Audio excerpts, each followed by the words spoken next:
All right, shalom. Shalom. First and foremost, I'm going to give all praises, honor, and glory to Yahweh, Ba'ashem, Yahushai, Ba'ashem, Rachakodash. Love honors to the apostles and elders of Great Millstone, and peace and salutations to the elect of the nation of Israel. All right, this is another day out here in Babylon.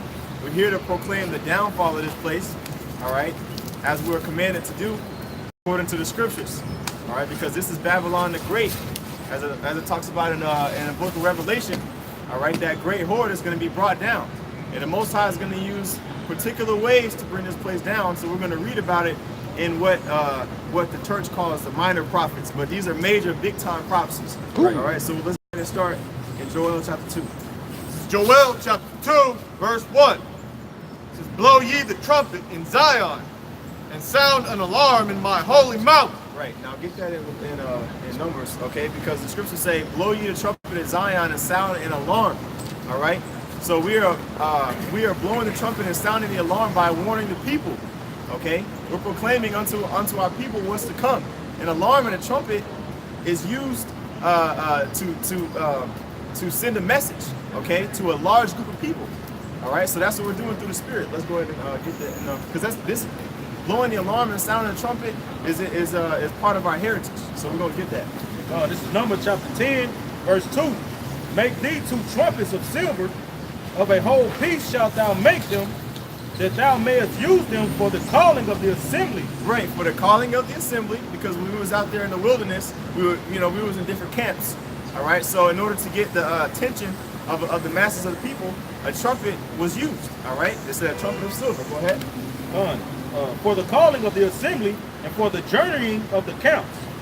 And when they shall blow with them, all the assembly shall assemble themselves to thee at the door of the tabernacle of the congregation. Right. Okay, so now it's time. We're blowing the alarm. We're sounding the alarm. All right, and it's time for our people to come up and listen to the Most High's words, man. Okay, and if they don't listen, then that's on them. All right, but we're doing our job by sounding the alarm. Is there more of that? I know it's like that's what the point is. But if you want to read that, you can. And then Jeremiah chapter 4. Yeah, go ahead. This is Jeremiah chapter 4, verse 5. Declare ye in Judah, and publish in Jerusalem, and say, blow ye the trumpet in the land, cry, gather together, and say, assemble yourselves, and let us go into the fenced cities. Right, because right now it's time for us to seek Yahweh Ba'ashem Yahushai. Okay? While before it's too late, before the doors of repentance are closed, it's time to seek the Lord. Okay? Coming onto the what's this? This is the tabernacle of the congregation. It says gather together and say assemble yourselves and let us go into the defense cities. Okay. Then in Numbers, that's what I was talking about. But when you go there, it's when you go to the tabernacle, what do? You make a sacrifice. Are you making atonement for your sins? Okay. And that's what we're doing by going out here in the highways and byways, making our bodies a living sacrifice. Okay?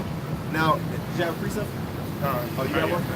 Okay. This is Zephaniah chapter 2, verse 1. Gather yourselves together, yea, gather together, O nation not desired. Yep. And who's that nation not desired? All right, that's Israel. All right, now the Most High desired. The Most High set us up over all these other, or He's going to set us up over all these nations, and He cares about us more than these other nations. But He did cast us away and cast us off as a nation. He disowned us as a nation. When you read Hosea chapter 9, but through the blood of Yahushua, those that believe on Him are going to be called back into His good graces. All right, is there more?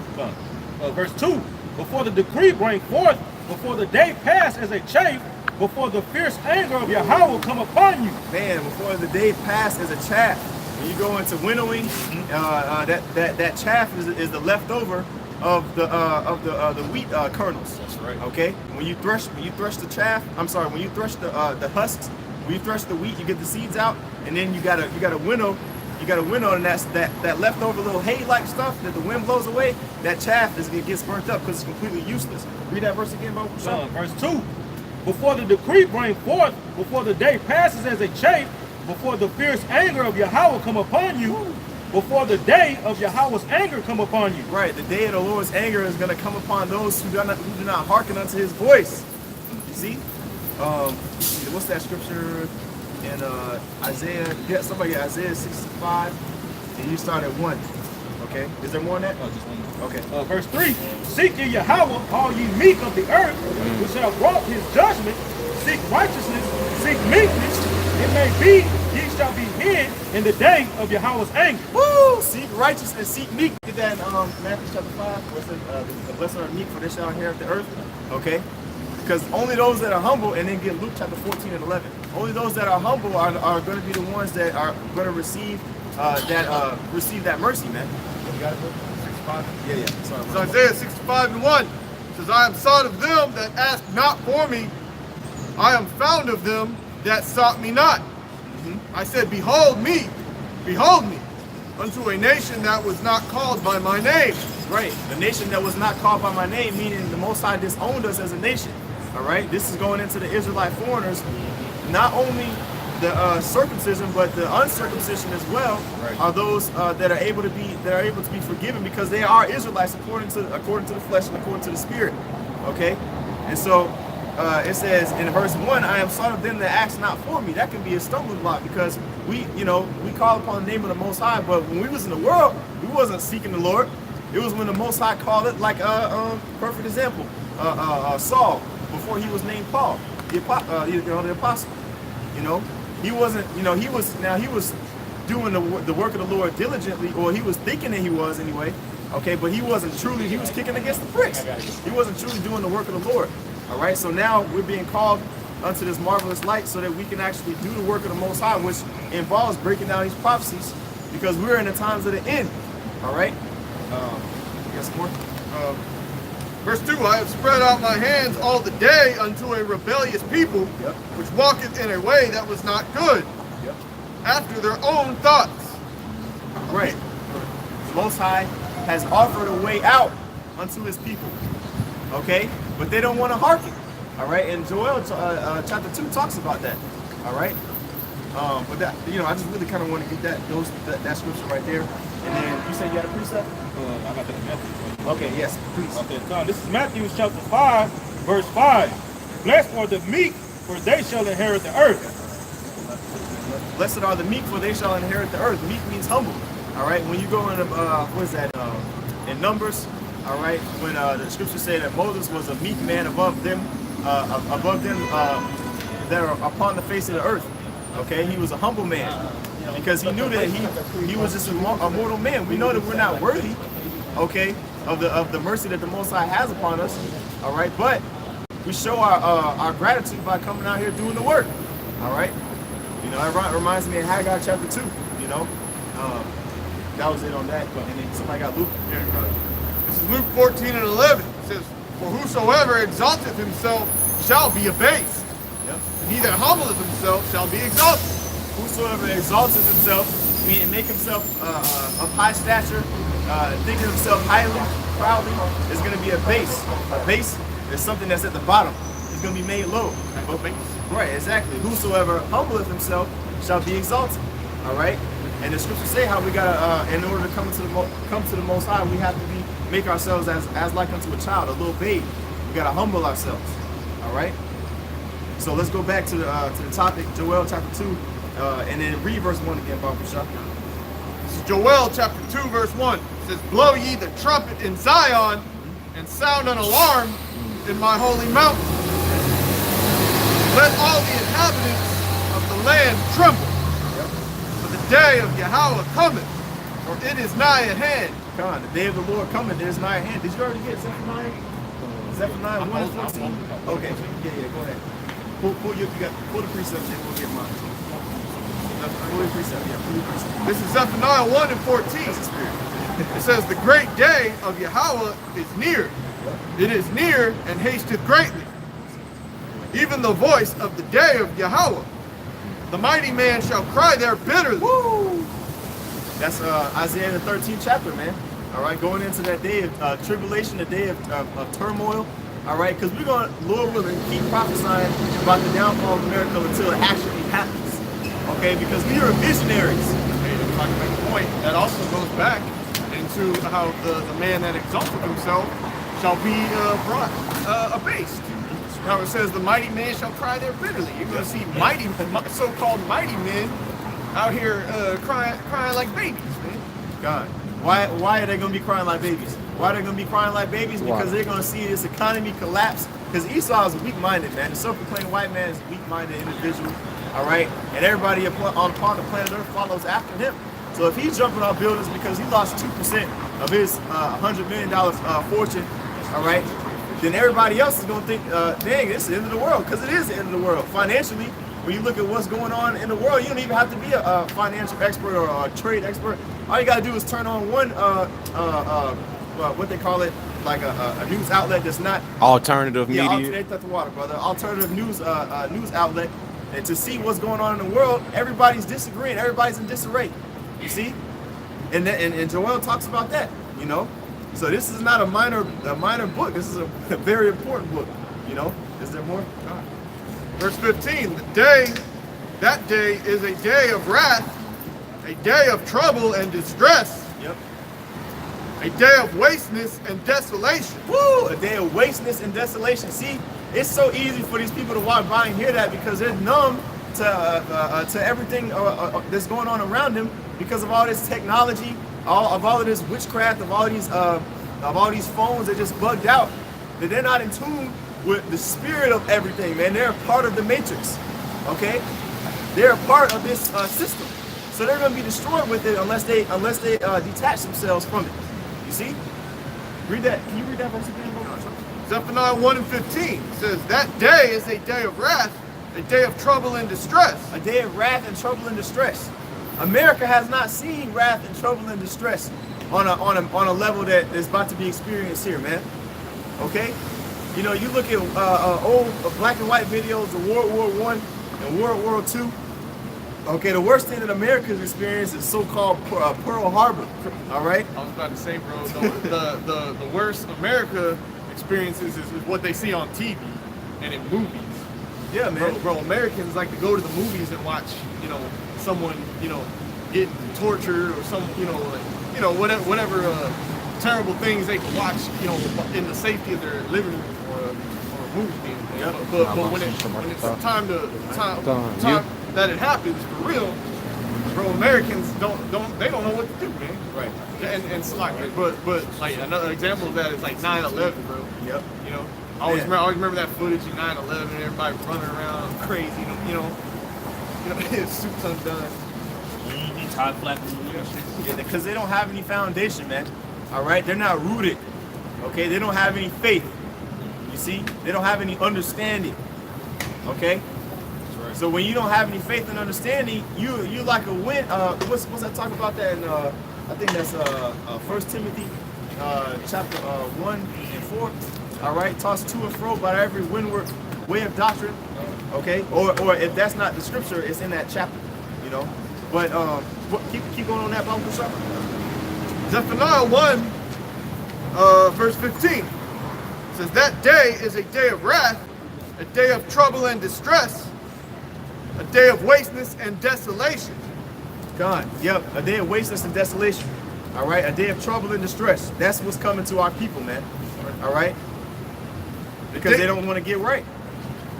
It says a day of darkness and gloominess, a day of clouds and thick darkness.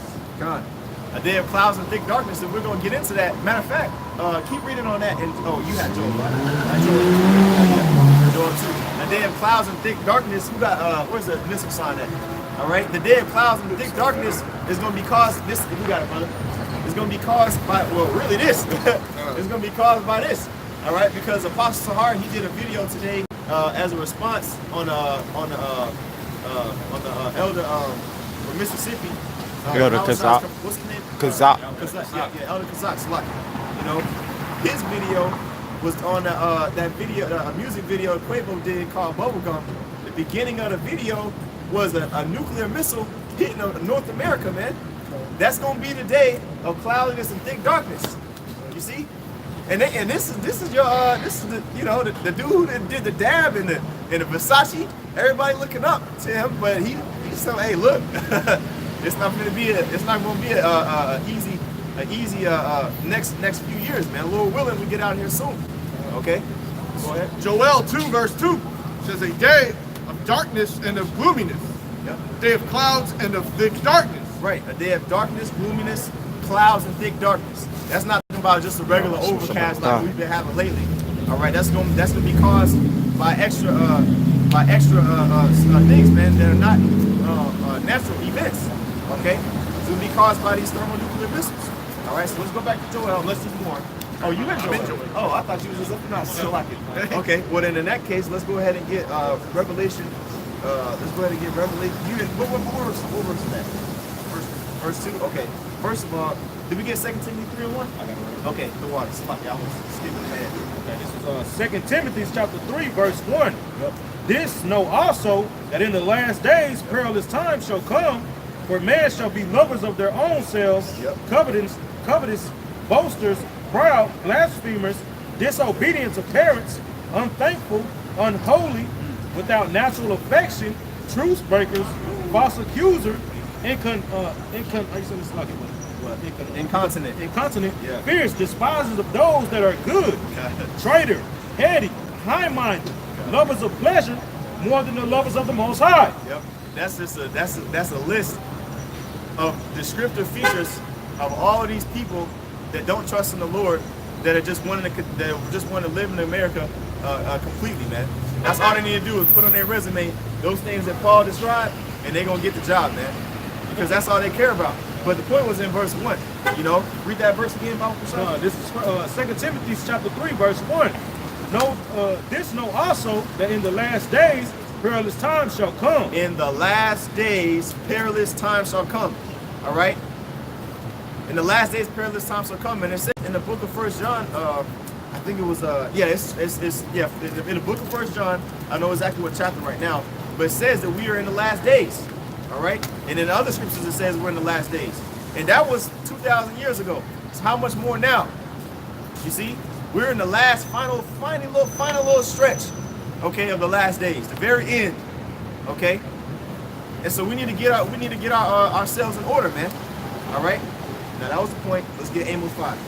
This is Amos 5:18. It says, "Woe unto you that desire the day of Yahweh. To what end is it for you?" Right, man. To our people that in the churches claiming hallelujah, praise Jesus. Okay.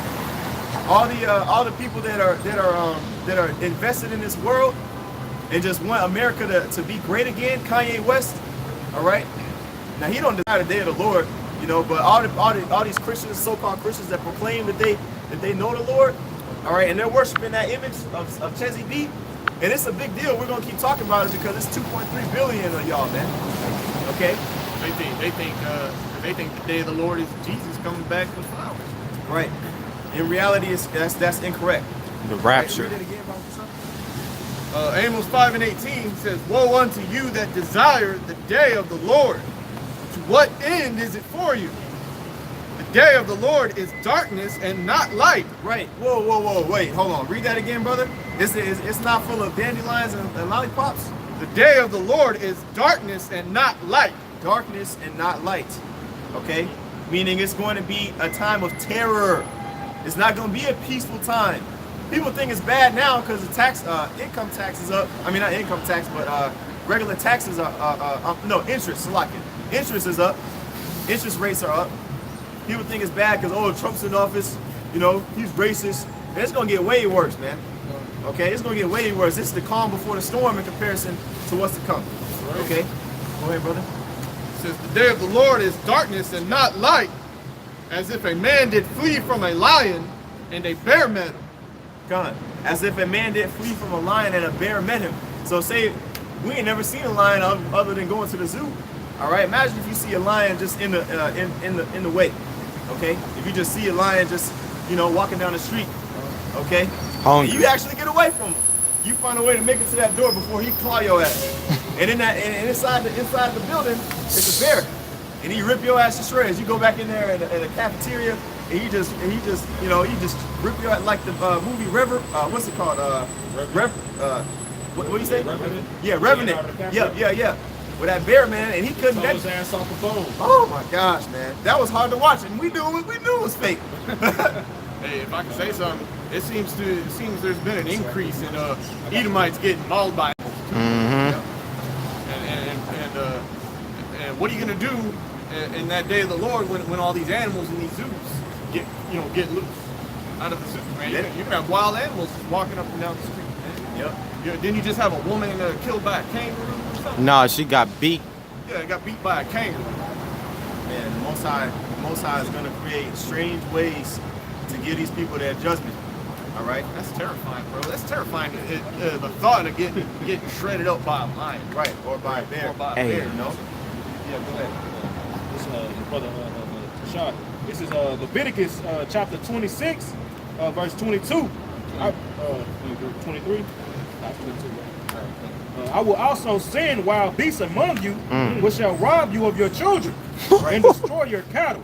Right, man. All right, so you got certain coyotes and snakes and stuff. They'll eat the eggs of these certain animals. All right, when the mother's not there. But imagine if a bear come up after you or a lion come up after you, and he hungry. Because what do those predators do? Those carnivores, they go after the weakest one, or they go after the elderly, or the sick ones, the weak link, And they're gonna pick these people, man. They don't stand a chance, man. You see what I'm saying? They hearts start jumping when they get pulled over by the police. How you gonna fend off even a dog, man? Let alone a strange animal, all right, a so-called exotic animal. All right, it's capable of destroying you. What else? Ecclesiastes 39 and 20. And make you few in numbers, and your highways shall be desolate. And if ye will not be reformed by me by these things, but will walk contrary unto me, then will I walk contrary unto you, and will punish you yet 7 times for your sins. Right, and the Most High has proven, all right, that He's been contrary to us as a nation. Because we are way, way, way low at the bottom, at the very bottom of the totem pole, okay, here in America, because we're underneath our captors,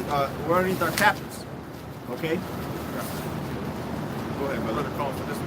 Yeah. This is Sirach 39, verse 28. It says, "There be spirits that are created for vengeance, which are in their fury lay on sore strokes. In the time of destruction they pour out their force, and appease the wrath of him that made them." Right. So there's spirits that are created for vengeance, man. Okay. As a matter of fact, what verse did you stop at? That was 28. Okay, we're gonna keep reading more. All right, but read after this says spirits created for vengeance. Read again. It says, there be spirits that are created for vengeance, which in their fury lay on sore strokes. Lay on sore strokes. So imagine you that's like getting a bear claw. All right, a stroke is like a whip. That's like punishment. Okay. Chastisement. You see? Judgment. Go ahead. In the time of destruction, they pour out their force and appease the wrath of him that made them. Right. So the Most High made them to do His bidding upon them, man. You gotta use your imagination, man. Hey, we're gonna see crazy stuff, man. Crazy stuff happen. All right. Keep going. Verse 29, it says, "Fire and hail and famine and death, all these were created for vengeance." Right, man. So fire, famine, what is it? Fire, famine, hail. All right. It was a bunch of flooding that's been going on. Imagine if all that water that came down wasn't water, but it was big old chunks of ice. You just got pounds of ice pelting through people's houses. Right on top of your head. Right. Knocking people out. You said go to 27, verse 27? No, it's where it say teeth of wild beasts. Oh, okay. Yeah, we're gonna keep reading. It says, "All these were created for vengeance, teeth of wild beasts, Yep. and scorpions, serpents, and the sword, punishing the wicked to destruction." These things were created for vengeance. All right. The Most High didn't make a jaguar and poisonous snakes and stuff like that to be poisonous on purpose for no reason. You see?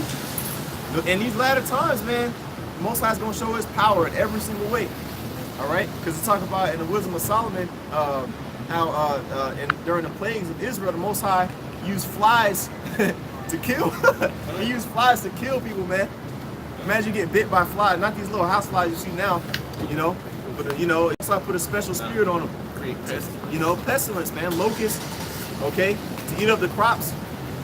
You see, because right now Esau got all the food sprayed with pesticides, all right, to attempt to prevent, to ward off these bugs and stuff from eating them. But back in the day, which even though the Most High still put the spirit on these bugs and stuff to eat them up if he want to, all right. But back then, man, they didn't have no pesticides, nothing like that. So if the Lord let a group of locusts destroy all your corn that you done toil for the whole previous months, hey, that's your loss. That's the Most High. They did it on purpose. You see? So that's why it's important to serve the Lord and revere the Lord, man. Every little thing in your daily life is controlled by the Most High. Okay? Because the scriptures say he's a omnipotent power. Okay? Which means he's everywhere. Okay? He sees everything. Okay? Is everyone on that? Okay. Verse 31, it says, they shall rejoice in his commandments, and they shall be ready upon earth when need is, and when their time is come. Right. So when the Most High says, okay, it's time for me to open up on 2/3 of Jacob, Esau, and these other nations, then it's going to be time. It's just going to be a time, man, and we're coming into those times. It's too peaceful out here in America, man. All the other nations are being pissed off by America, and we just over here chilling. Not us, you know, but Esau over here just chilling. It's not going to be like that forever, man. All right? So is that it, right? It says, they shall not transgress his word. Oh yeah, they're not gonna say, okay, no, Most High, we're not gonna do that. America, we don't want to destroy it. No, they're gonna be like, Khan. Most High will put the spirit on any animal, any bug. Okay, he can create tornadoes and hurricanes out of nowhere, man, if he wants to, and we're gonna see strange things like that. Okay, you got a precept? This is Jeremiah chapter 15, verse 2. And it shall come to pass, if they say unto thee, whither shall we go forth? Then thou shalt tell them, thus saith Yahweh, such as for death to... What? Read up. Okay, this is Jeremiah 15 and 1. Then said Yahweh unto me, though Moses and Samuel stood before me, yet my mind could not be towards this people. Right, man. So even though the Most High, the Most High listened unto Moses, all right, when Moses prayed for the transgression of Israel, when they made that golden calf, okay, with Aaron, and the Most High was ready. He said, stand to the side. I'm gonna wipe them out, and I'm gonna make a new nation, you know, out of them. I mean, from you. The Most High was ready to do it. He does not, man. He hates disobedience and wickedness and sin, man. Okay, he hates it so much to the point because he doesn't have pleasure in killing his creation. But if our people just ain't gonna get right, man, it's just gonna have to be, man. You know, as sad as that sounds and all that, we gotta realize that's the will of the Lord. Because we're not out here to preach our feelings. It's written in the scripture. You see? So go ahead, read on that. It says, cast them out of my sight, let them go forth. And it shall come to pass, if they say unto thee, whither shall we go forth? Then thou shalt tell them, thus saith Yahweh, such as for death to death, and such as for the sword to the sword, and such as for the famine to the famine, and such as for the captivity to the captivity. Right. And that's every way that our people are going to be destroyed. They're going to be destroyed in different categories. Some going to fall into the concentration camps. Some going to be starved to death. Some going to get just brains blown out. Might get hit by a stray bullet. Okay. Some of the people they're just going to be so sick because they don't got these pills. They're just going to die. You know, they whatever was holding them off, and they ain't going to be able to hold them off no more because they don't got the drugs or pharmaceuticals, and they just going to die off in like a couple weeks. You know, because these people, they literally are like walking dead people, man. Our bodies are frail, but theirs are just completely just through, man. All right. So that was it on that, right? Okay. All right. Verse 3, I will appoint over them for a kind, saith Yahweh, the sword to slay, and the dogs to tear, and the fowls of heaven, and the beasts of the earth to devour and destroy. The beasts of the earth to devour and destroy. All of these animals, all right, are going to come against those who do not do the will of the Most High. Whoever the Most High decides to destroy in that particular way, he's going to do it, you know. And for some reason, you're not going to have nothing to defend yourself. It's going to be that perfect little situation to where you back up in the corner, like you talk about in Amos chapter 5, and you're not gonna be able to escape. Did we read? Were you holding it? Who was holding the Amplified? Okay. You read 19. Let's read 20. And This is Amos 5 and 20. It says, "Shall not the day of the Lord be darkness and not light, even very dark, and no brightness in it?" Right. So amidst of all of this chaos, amidst of all of this destruction that's going to be going on, all right, it's going to be dark, okay, over the skies, man. All right, in the days that's to come, because like I said, those thermonuclear missiles are going to be basically blocking out the sun. All right, the smoke of it is going to be blocking out the sun. All right. And you're gonna have those great chariots. Yep. Ready to come beam up the elect. Yep. The ones that stayed faithful and true. See how about you now, God. Hey, even those chariots are gonna block out the sky. Man. That's right. God. Yeah, man. What was that? I saw it was a video or a picture or something that NASA released or somebody released this big circle the size of like half of the Earth over just right there hovering over the sky. You know, hovering over the Earth. I mean, Yeah. you know. That's right. Because that fathership that Yahushua gonna come in, man, and it's not gonna be no little mansion-sized chariot, man. That's right. It's gonna be huge, man. That's right. Yeah, just backing off of what this brother's talking about, man. I remember when I first crossed over, it was probably in the truth for not even a whole year. You know, one of the brothers, he ain't with us no more, but he was showing us videos on the internet going into the sun and how there were giant floating orbs that would float by the sun and extract like energy from the sun, and they would just shoot off. And when you look at the size of these objects that would move close to the sun and shoot off, like the brother had said, man, these were objects that were the size of the planet, man. Some of them were bigger than the Earth. You know what I'm saying? So we know what those objects were. They were chariots. Right. You know what I'm saying? Because they can't be nothing else. It showed how they moved into the sun and would sit there, and there would be a time lapse, and you would see a line of like plasma shoot from the sun into the. It looked black because of the ray, because of the camera, of course. Yeah. You know what I'm saying? So you couldn't see the color of the object, but you seen the plasma from the sun get transferred from the sun to the object. Yep. You know what I'm saying? And it seemed like it was like a pit stop for them things. It just be boom, boom, and another would come, boom, boom, and they was all in all shapes and sizes, just floating around and stuff, man. You know? Yeah, man, we're gonna see some amazing things, man. To a point where, it's gonna be a fearful sight in the eyes of these nations, but in our eyes, we're gonna rejoice in it, man. That's right. You see, matter of fact, all the scriptures that's at the bottom of this sign right here, apply to what we're talking about. 2nd Ezra 13:6, Revelation, 17:7, Zechariah 5:2. Okay, and there's many scriptures that go into chariots. All right. We're not just bringing this stuff out of our own hearts. All right, this is well documented in the scriptures. Okay, how did Elijah? What happened with him? And what was that 2 Kings? I think it was 2 Kings, right? Yeah. What does it mean when it said a chariot came up and took him up in a whirlwind? You know what I'm saying? Yeah. What? Can somebody explain that to me? Right. You know? What you got, brother? Whenever Ezekiel said that he saw a flying robe, Ezekiel said it. He said a wheel within a wheel. Yeah, Zechariah said a yeah. flying robe. Yeah. But got you.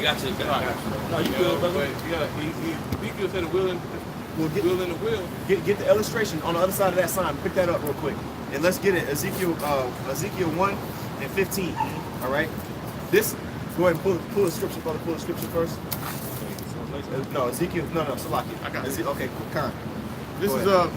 Ezekiel 1, verse 15. It says, "Now as I beheld the living creatures, behold, one wheel upon the earth by the living creatures with his 4 faces.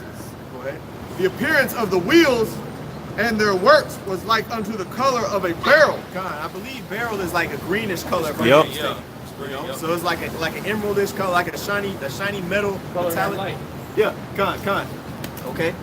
Like a shiny metallic or sparkling color. Okay, go ahead.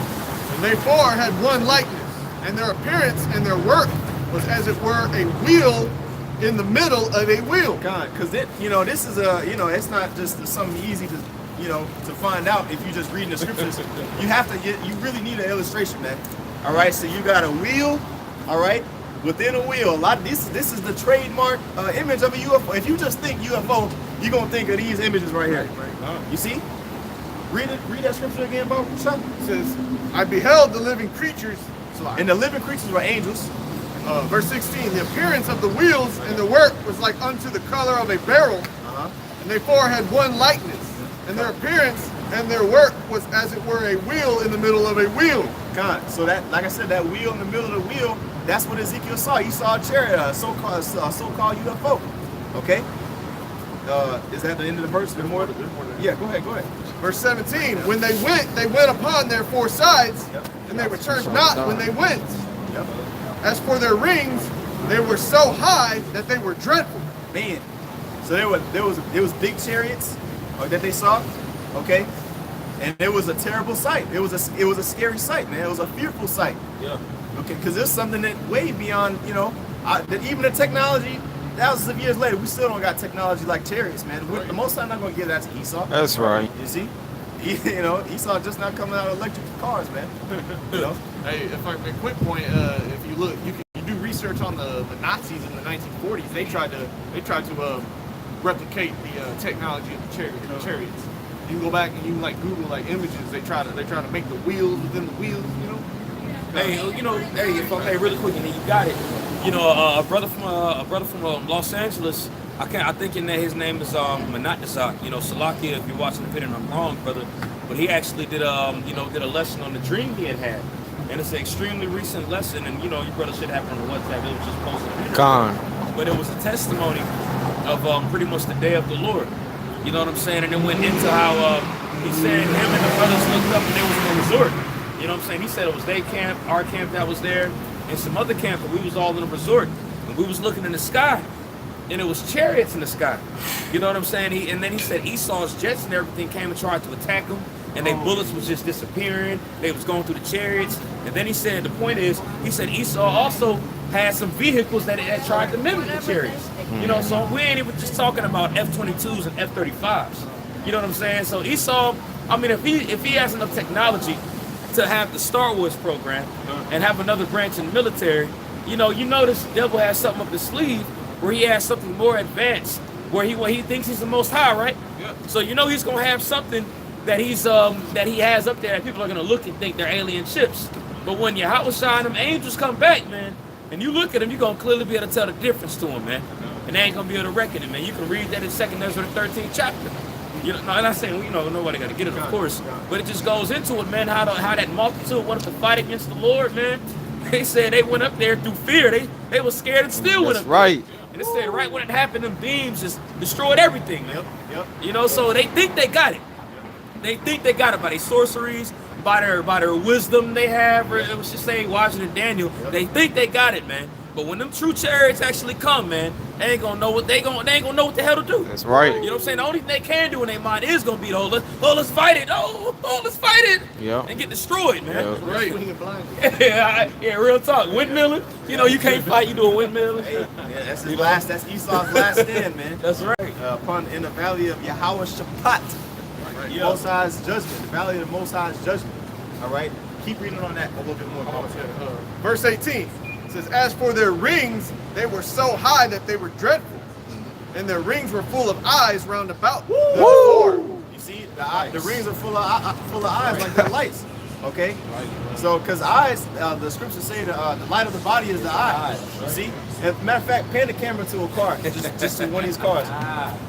Slack it, brother. Let the brother get it. So you see the headlights on these cars, right? Don't they look like eyes? That's what a light come out of.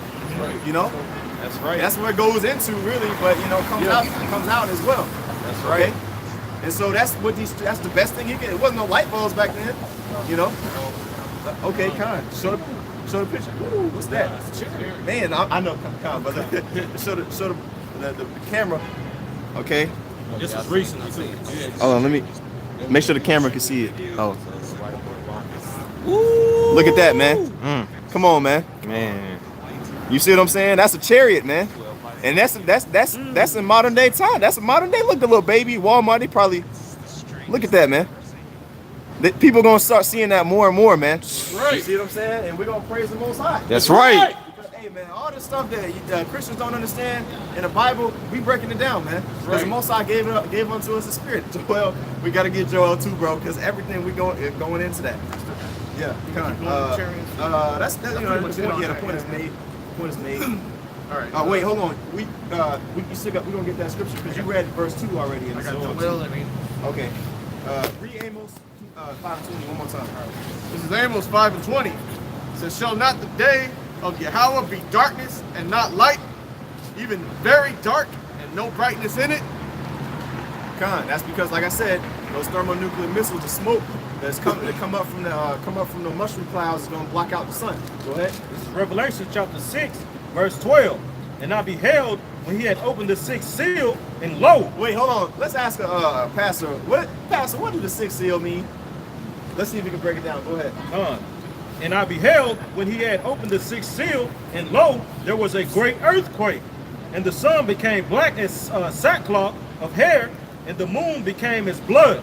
Right. You got deacons and reverends that's been in the church for 30, 40 years, and they must have read that scripture and be like, oh, that's sealed. See, it's a sixth seal. I can't read it. They talk about that in Isaiah 25, if I'm not mistaken. All right? But go ahead, brother. Verse 13, and the stars of heaven fell unto the earth, even as a fig tree casteth her untimely figs, and when she is shaken of a mighty wind. Right. So when you read the scriptures, you have to envision, because this is a vision. Okay, this is a revelation of Yahweh Hamashiach. Right. So we have to envision it as well, and the Spirit is the only thing that can really reveal unto us in these latter times the breakdowns like this, man. All right. So when it said the sky was, what does it say? The sun was like black sackcloth. Yeah, sackcloth of hair. Like I said, that's like, imagine, okay, if you got a lamp at your desk and you put a black cloth over it, it's gonna be dark at your desk. Okay, because it's opaque. You're putting something to block it out. That's gonna be that thick smoke. Okay, keep reading. Verse 14, and the heavens departed as a scroll. Oh no, I'm still like go up. Like, yeah, I know you already read it, but yeah, we gotta break that down too. Verse 13, and the stars of heaven fell unto the earth. And the stars of heaven fell unto the earth. So the actual stars from wherever they at can come all the way down here and hit the earth? No. That's talking about get the illustration of when it go up into the sky and then come down. We got two of them right here. That one right there. Get that illustration right there. Yep, that one right there. That you got in your hand. And so we're gonna get this one right here. All right, read that again because we gotta envision this. Read it slow. Revelation 6 and 13, and the stars of heaven fell unto the earth. Right. Now, when a missile comes down, when anything comes down in the atmosphere, it burns up. It gets hot. It illuminates. That's right. All right, because it's gonna go up. It's gonna go up hella high, man. All right. The ICBMs, they're gonna travel from one continent to another, so they go up past the troposphere, definitely above the clouds. Right. You know what I'm saying? Into the stratosphere, all the different spheres. Yeah, all right, and then coming down onto America or wherever they're gonna come down onto. That goes into also too, those chariots are gonna be up there as well. You know, I remember Apostle Hard did a lesson on it a while back, talking about how those stars from heaven are also going into those chariots. Woo, you know man. what I'm saying? It's like you read it, I believe it's in Matthew the 1st chapter, starting around the 11th verse, when those wise men had seen, when Yahushua was born, and those wise men were walking, they looked up in the sky and they seen that star. You know what I'm saying? Then the star had moved and went over right by where the barn was where he was born at. You know what I'm saying? Just land back. You don't got to get it, you know what I'm saying, unless you want to. But, it goes into that as well. You know, the chariot, because, when those chariots come, when those missiles are launched up and fall down, best believe the Lord's chariots are going to be out there in the sky too. Because those angels are going to be controlling a lot of those missiles on where they go. You know what I'm saying? A lot of Esau going to try to stop and turn them around. No, man, they going to go their route. Because those angels are going to be up there as well. So, like the brother had stated earlier, it's going to be a lot of strange phenomena going on and a lot of phenomenal or marvelous activity taking place in the heavens around that time. Yeah, a lot of spiritual activity. That's right. Is going on right now, but even more so when those things become manifest, man. All right, because they talk about that in Ephesians chapter 3. Now, in these last times, these things are manifesting unto those that really believe in the Lord. Okay, the things are being revealed. Okay, the mysteries of the Most High, mysterion. Those things that are not revealed unto regular mortals, that information has been delivered to us because it comes from the Most High Himself. Okay, Yeah, keep reading. Okay. It says, Read the verse again, you know. Revelation 6:13, and as the stars of heaven fell onto the earth, even as a fig tree casts her untimely figs. Right. So stars of heaven fell into the earth, coming in an arc-like manner. If you look at the illustration, it's gonna be coming down at a slope. You know, it's gonna be coming down at an angle. As like I said, the fig tree cast down on untimely figs. They don't just drop down, so they go, you know, come off a little bit and then drop down and boom, boom, boom, boom. You know, like in that video, Bubblegum. You know, go ahead, brother. Says, when she is shaken of a mighty wind. Yep. And the heaven departed as a scroll. Yep. When it is rolled together. Right. And that's what's going to cause the sun to turn black. Right, Like sackcloth, man. That's what's going. That's what's going to cause a day of darkness and gloominess and thick darkness. All right. This mushroom cloud image right here. Man. Okay. This is going to be something that's going to be seen amongst the people, and this is what they're going to be doing right here. Yep. Running in a suit and tie. That's right. You know what I'm saying? That's right. And they're just going, hey man, this is going to be like them alien games when you shoot the gun at them and they just turn into an ash. Yeah. Like right there, and they just turn into dust. That movie Mars Attack. Yeah. I mean, you know, I never watched it, but that's what I think that's probably from. You know, but it really is going. That's really going to happen, man. Right. Zechariah talk about how their eyeballs are going to melt in their sockets. That's right. They're going to be, bro. It's going to be way past any digital effects you can do. You know what I'm saying? It's going to be beautiful, man. Seeing their destruction. Yeah. Okay. Yeah. There's some more in that. Verse 14, and the heaven departed as a scroll when it is rolled together, and every mountain and island were moved out of their places. Woo, man. All right. So just like how the flood, it moved the foundations of the earth. Because as a matter of fact, in Isaiah 24, it talks about how the earth is going to reel to and fro like a drunkard. All right. The foundations of the earth, man, are going to be shifted, moving around. The tectonic plates always moving around. All right. But so how much more you pounding the crust of the earth, they gonna get moved around, man. It's America's going to be mangled up. All right. Matter of fact, somebody get Revelation 15 and 1. All right. And keep going. Get it real quick. Just get it real quick. You got it. This is Revelation chapter 15, verse 1. It says, and I saw another sign in heaven, great and marvelous. Great and marvelous. It's going to be a sight to behold. Go ahead. 7 angels having the 7 last plagues. The last plagues is going to come in the last days. Go ahead. For in them is filled up the wrath of the Most High. You see, the Most High created spirits for vengeance. So not only just bugs and animals and stuff, but the Most High will put the spirit on an angel to cause some serious destruction. That's documented in the Old Testament. The Most High used angels to slay tens of thousands of these heathen nations, man. Even the Most High, when you read in the account of King David, when he went off, he had the option of famine, enemies chasing him, or just utter ass whooping. You know what I'm saying? For lack of a better term, man. And he said, look, you know, let it be according to thy will, Lord. You know, I'd rather be chastised by you than by anybody else. Okay, and that angel was going hard, man. So it's very, very fearful. Very, very fearful, man, because the Most High, he's the Father of spirits, man. You know what I'm saying? Like, you can't just think that just because we got this knowledge or anything like that, you know, that we just exempt, okay, from judgment. Ultimately, we're not saved until we get on the chariot, man. That's just the reality of it, okay? Who's reading? Go ahead. It says, and I saw, as it were, a sea of glass mingled with fire. Right, a sea of glass mingled with fire. All right, because that's going into how we're going to be able to look through look through that chariot, man. We're going to see, damn, son, look at Esau get burnt up. Look at these two-thirds get burnt up. Look at these scoffers getting burnt up. You see? Go ahead. And them that had gotten the victory over the beast. Woo! And that's going to be us. That's going to be the elect, man. Go ahead. And over his image. And over his mark. Right, because that mark of the beast, man, that mark of the beast is going to be something that's going to be tempting to the flesh. Because this is the end. This is the last. This is like the last final shot. This is the conclusion of the movie. All right, but in between that, it's going to be days where we're going to be hungry.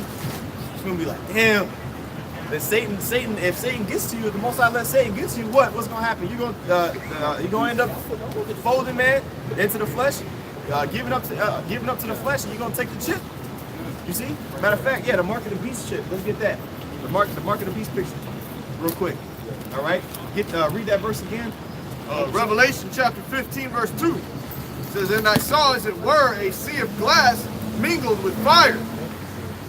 And them that had gotten the victory over the beast, and over his image, and over his mark, and over the number of his name, stand on the sea of glass, having the harps of the Most High." Woo, man, singing a song, man. Singing the song, thanking the Most High, the Wadi Yahweh for delivering us from this captivity and from this hell. You see? And that name casts demons out. You see? Satan try to get too close, you use that name, rebuke him in the name of Yahweh. Boom. And with faith, it's going to happen, man. It's going to work. Now, since we talked about the mark of the beast, the water let's get that in Revelation 14 and 9. Matter of fact, start at verse 8. Let's start at verse 8. Revelation 14 and 8. I'm there. Pull it, you know. This is Revelation 14, verse 8. It says, "And there followed another angel saying, Babylon fallen, is fallen, that great city, because she made all nations drink of the wine of the wrath of her fornication." Yep, get that bitch on the dragon. You know, a whore. That's a shameless woman. A shameless woman shall be counted as a dog. Read it again.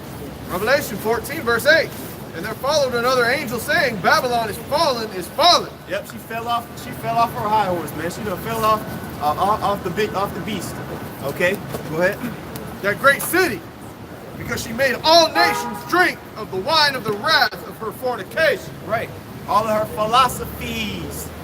Flee from the strange woman. That's what we ought to do. We ought not to take unto Christianity in the ways of this world. Self-worship, humanism, all of the decrepit gods of these other nations, man. Which is the reason why the Most High put us in this place. We have to flee from that. Right? Verse 9.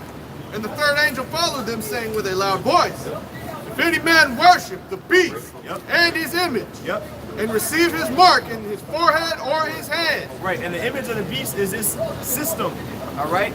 The ancient Roman system, which has been revamped as America, the new Rome, okay, Rome 2.0.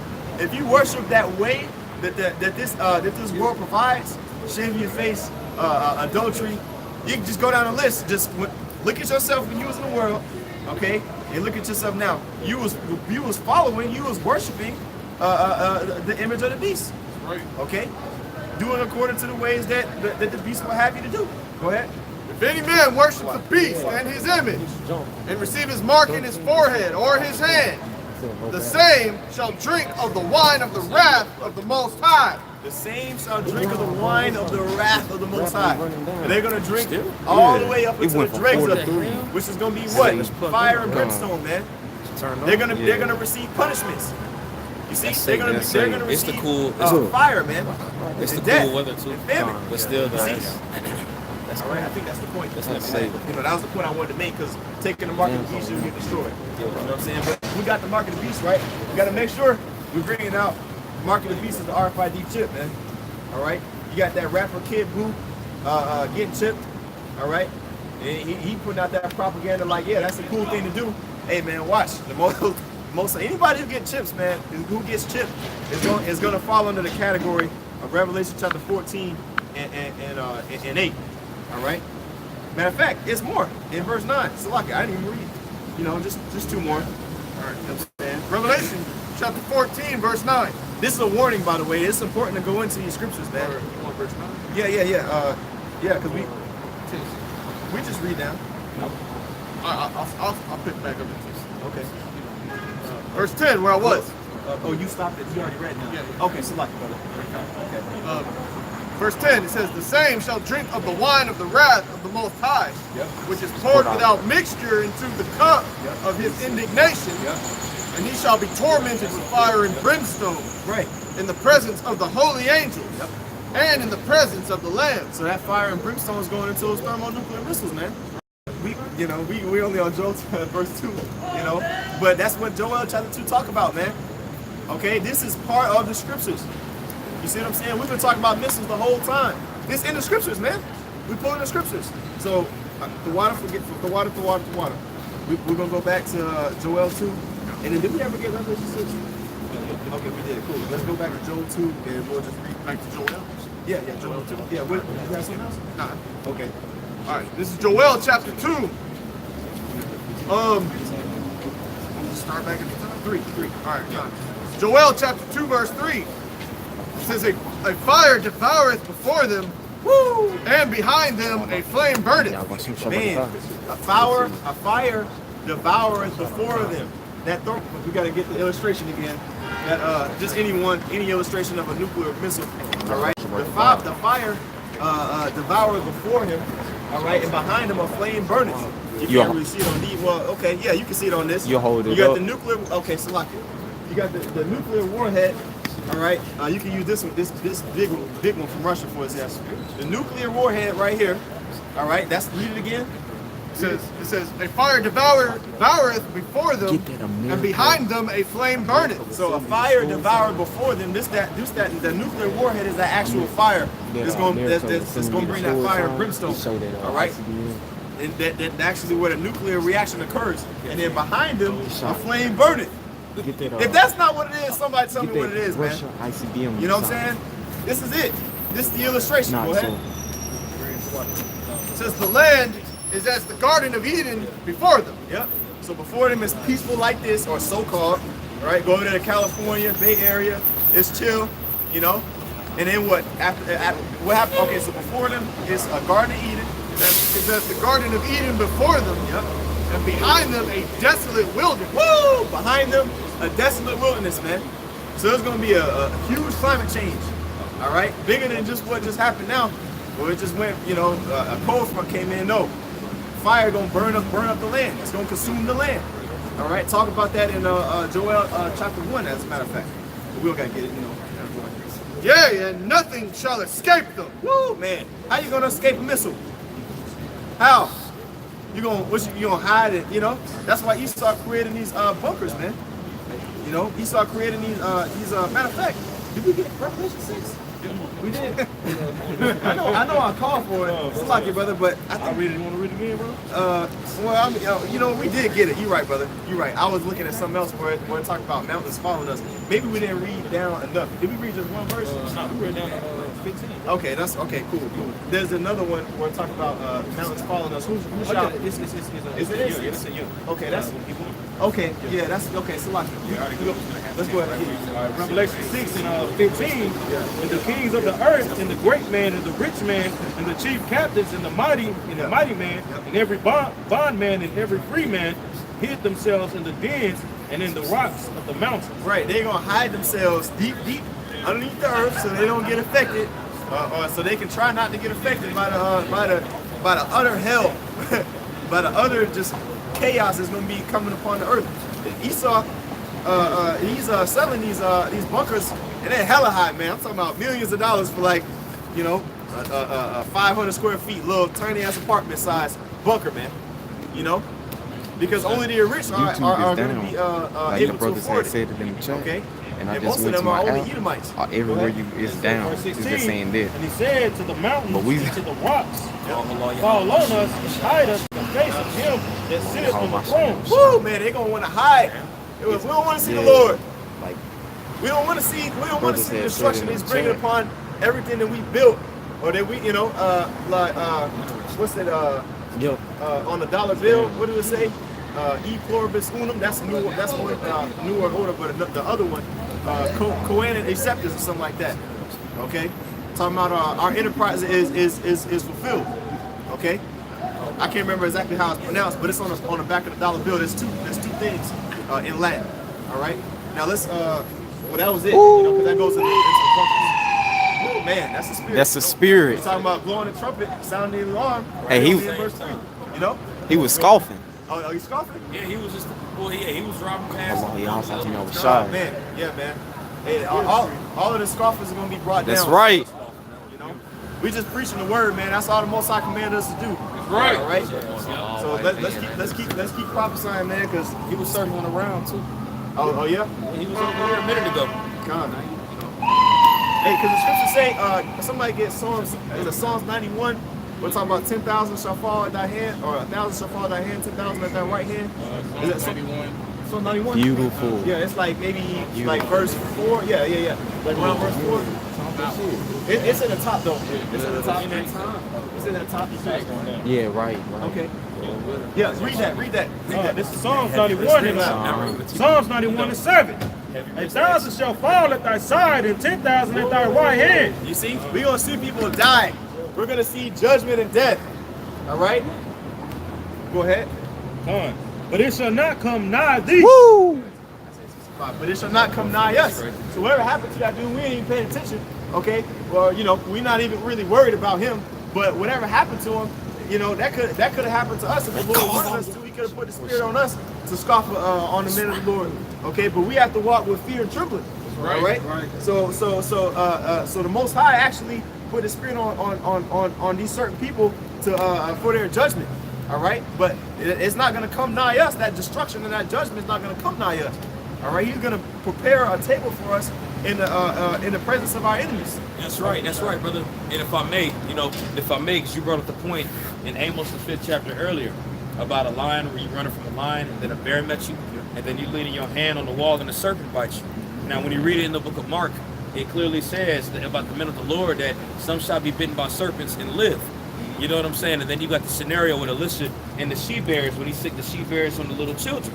And at the end of the day, the brother's going into the day of the Lord. So ultimately, when he brought that scripture out and going into his sermon, what he's going into beautifully, it ultimately goes to how the Heavenly Father's going to protect his men through all type of perils, and how these other people, which is this is an example right here. That's right. How they're going to be put in straits and they ain't going to have nothing to do with Esau come and get them, man. You know? The Lord is going to have his hedge of protection around his men when that day comes. And we got to really believe that when that time comes, man. You know, not just say it, but actually do it. Because we come into a time that it's not going to be about all talk, but it's going to be about action. We got to make sure that we back everything that we talking up with that action. Talking to myself first and foremost, and alongside exhorting every last brother that's up here. Right, brother. You know? Hey, I got it going into what you were saying, bro. It's in the same chapter. It says, this is verse 13. Thou shalt tread upon the lion and adder. The young lion and the dragon shalt thou trample under feet. Man, bro. Oh, you want to break it down? Okay. No, I was just saying, we're gonna overcome these obstacles that may seem like if you look at what was that in Daniel? Was that the second chapter where Nebuchadnezzar made I forget the Hebrew names, but Shadrach, Meshach, and Abednego to jump to threw them into the burning fiery furnace. They were in the straits, man, dire straits. But what they do? They had faith. They called upon the name of Yahweh Shem Shai or Yahweh. You know, at that time, which they were coming in the spirit of Yahweh Shem Shai, man, and Yahweh, that angel came and delivered them out of that situation. That's an extreme example. Okay. Well, yeah, brother, go ahead. Could you read 91 and 4? Because it makes a specific point, you know, especially with brothers. Here, speak up, brother. Because to make a specific point with brothers in this truth, you know, Brother Shot. 92? No. Yeah, 91.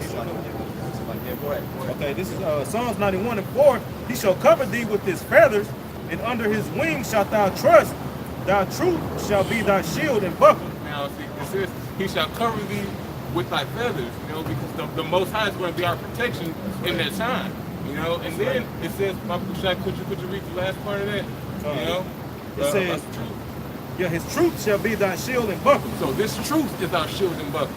Right. This truth is our full protection. That's right. You know, through the spirit and strength of power, Yahweh Shem Shai. That's right. And that's the only way we're gonna get out of here. That's right. You know? God. Yeah, man. And we got to put on that shield of faith. All right. That faith is gonna be our protection in that day, man. Okay, and it's getting built up. And Most High throwing these little nugget situations like this when we're out here on the highways and byways to boost our faith. Okay, and so what kind of men would we be if we were to turn our back on everything that we've seen thus far, man? We gotta keep going. They just do that, Jay, get a paddy wagon.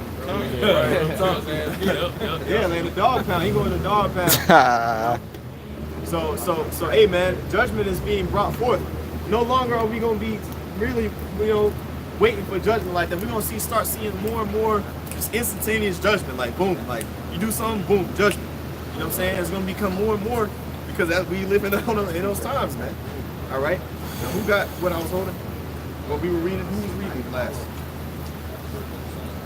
Okay. Oh, only with thine eyes shall I see. Read that part. Verse 5, 6. Only with thine eyes. Yeah. Where it says, only with thine eyes.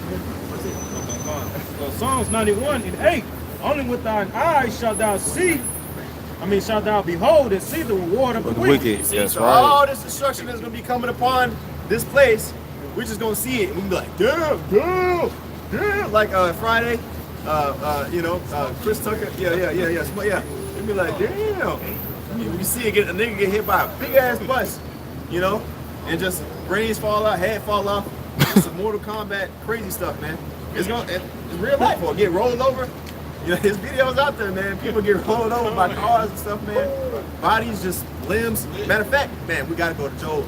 We got to go back to Joel. Well, we was holding one more thing though. Okay, go ahead. This is Job chapter 5, verse 22. Job 5 and 22. Okay. At destruction and famine thou shalt laugh, neither shalt thou be afraid of the beasts of the earth. Right, man. We're gonna laugh. We're gonna laugh at the calamity of those that didn't believe in the Lord. The same ones that mocked us and said, aha, y'all are some fools. We're gonna laugh at we laughing at his ass right now. And that's a small example, all right? But we're gonna laugh in that day, man. As it says in Proverbs chapter 1. Let's go back to let's read it. That's what I wanted. Whole part. Yeah, keep reading. This is Joel chapter 2, verse 4. It says, the appearance of them is as the appearance of horses, and as horsemen, so shall they run. Yep. Talking about the missiles. Their appearance shall be the appearance of horses. Now, is it going to have Mustang symbol on it? No, but a horse represents power, okay? Like you brought up, brother, horsepower is a good example, all right? Because that's the strongest thing. What did it say? Atomic bomb, not even a nuclear bomb. Atomic bomb is equivalent to like thousands of tons of TNT exploding all at once. That ain't power. You know what I'm saying? What else is stronger than that Esau can make? That's it. That's the strongest thing that Esau can make. Is the nuclear warheads. Let's keep reading. Yep.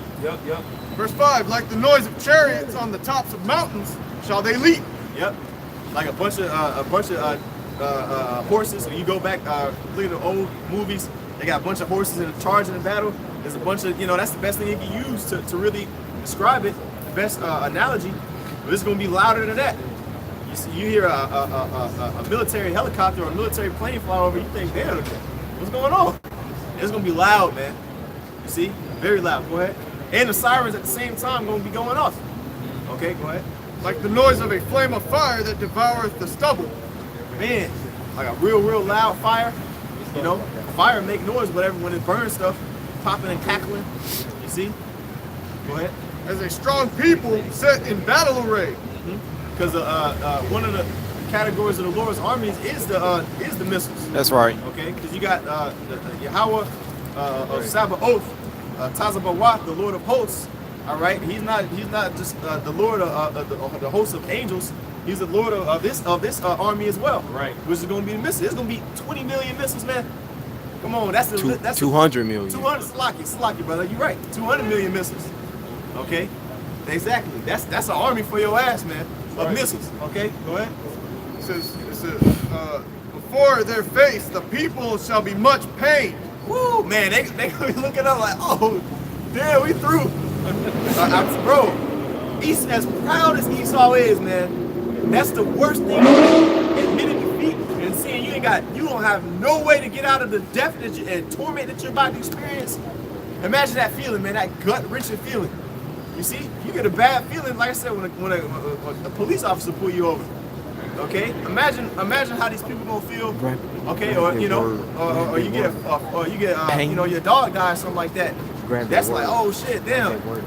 Man, imagine everything, not only you, but everybody you know, everything that you fought for and built for, so called, is just about to get burnt up. That's a slap in the face, because these people slap the Most High in the face. So he's gonna get the last laugh, man. And Lord willing, we'll be protected. Right. All faces shall gather blackness. Yep. They gonna make the crazy face, man. Okay. They gonna. When you go into that word, it's going into like it says like pale, like the color, leaves the face, Yeah. and it says a flush of anxiety, Oh, man. Terror. Yeah, terrors, man. Pangs of terror. People feeling die. Yep. Man.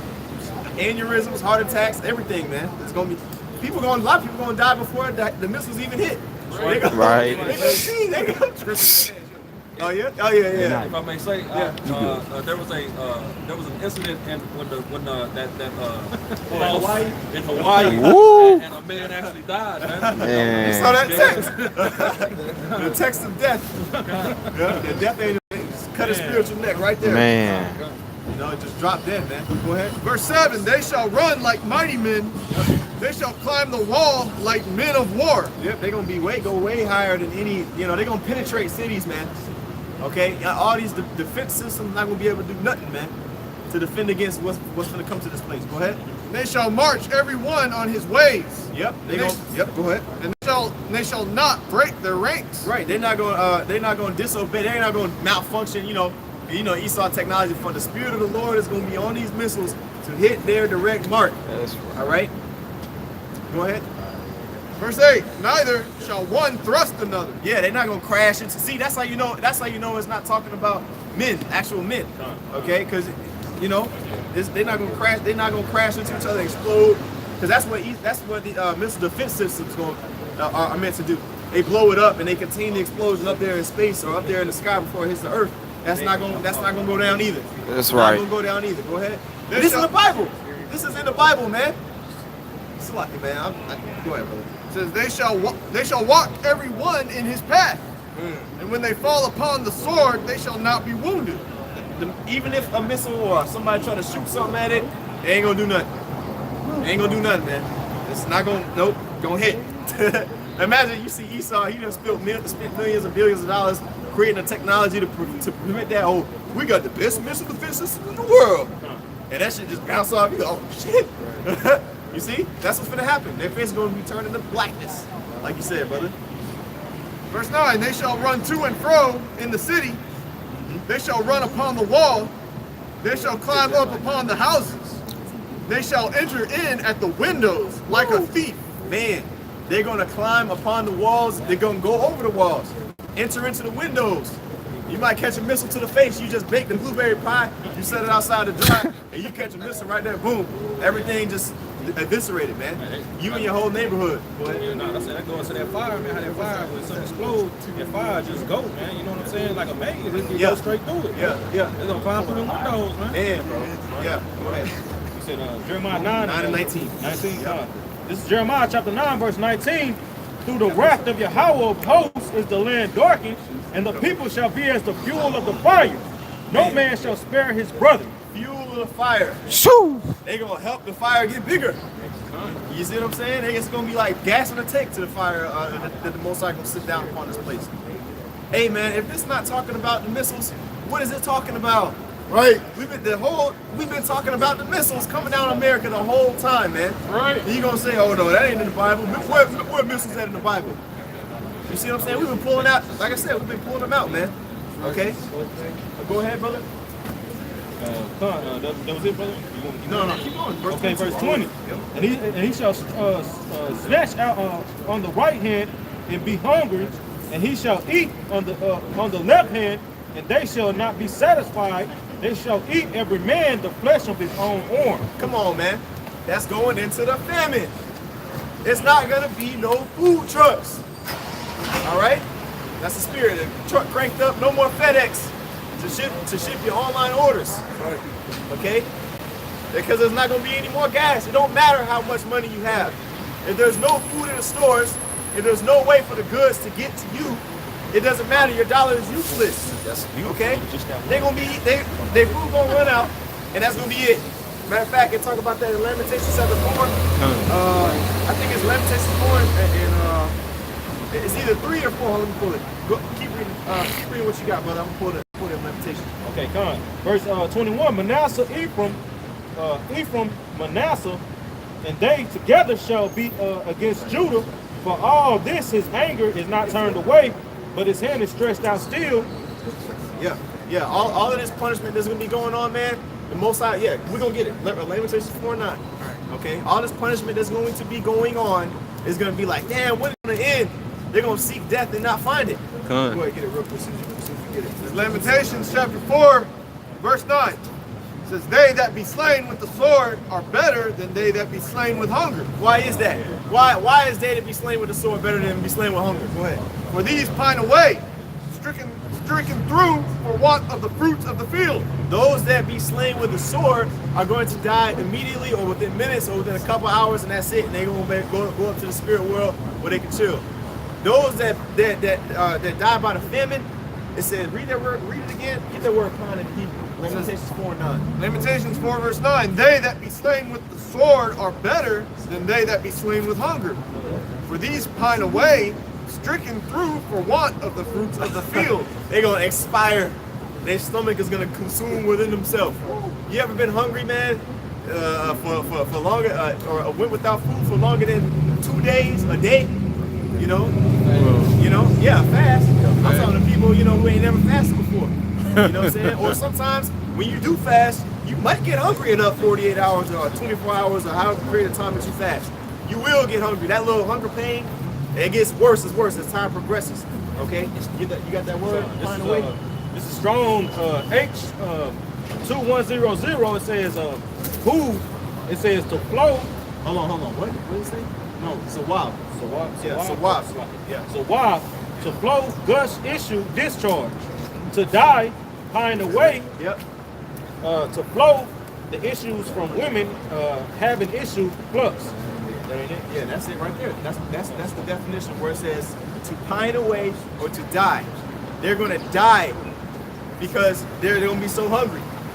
Their stomach, the stomach acid gonna start burning the intestines of their stomach, the stomach lining. It's gonna start eating itself because it don't got nothing to burn it up. It's gonna, man. It's gonna, and they go, no, Esau ass. He'll just take some meat. Fuck it, I got an arm right here. Start eating himself, man. It's in the scriptures. Read it again. Lamentations 4 verse 9. They that be slain with the sword are better than they that be slain with hunger. For these pine away, stricken through for want of the fruits of the field. So they're gonna be wanting the food. Now let's go back to what we were talking about. He gonna eat his arm. What was that? We were just reading it. No, not Lamentations. We was in Jeremiah. Oh, you was reading. Someone was reading. It's a lot. Nah, that was in the 9, bro. No, 9. You read verse 22. Revelation. Jeremiah 19. Read it. 9. Okay. Read that last verse one more time. Okay. Yeah. Jeremiah. Block it, bro. Okay. I was like, that's where I wrote it down. Okay. Okay. This is Jeremiah chapter 9, verse 22. Yep. Speak thus saith Yahweh, even the carcasses of man shall fall as dung upon the open fields, and as the handfield after the harvestmen, and none shall gather them. Yeah. Okay. So none is gonna save them from this destruction that's coming to pass, man. All right. And the Most High has given us the Spirit to preach this word, this word of destruction unto our people, man. This is part of the good news. That's right. Okay, because by the destruction of Esau, our kingdom is going to be raised up. That's right. Okay. So we can get that in Mark chapter 16, okay, and 15, and then let me just read a little bit more of Joel because this is a long chapter. I might just do a lesson. Yeah, he got Mark. Go back to Joel where we stopped. Verse 10. Okay, this is Mark. Chapter 15, verse 16. And the soldiers laid him away. No, 16. 16 and 15. Mark 16 and 15. And it says, and he said unto them, go ye unto all the world and preach the gospel to every creature. Right. Go ye unto all the world and preach the gospel to every creature. Does that mean, prophesy to the crickets and to the bugs? No. Okay. Prophesy unto our people, man. Okay.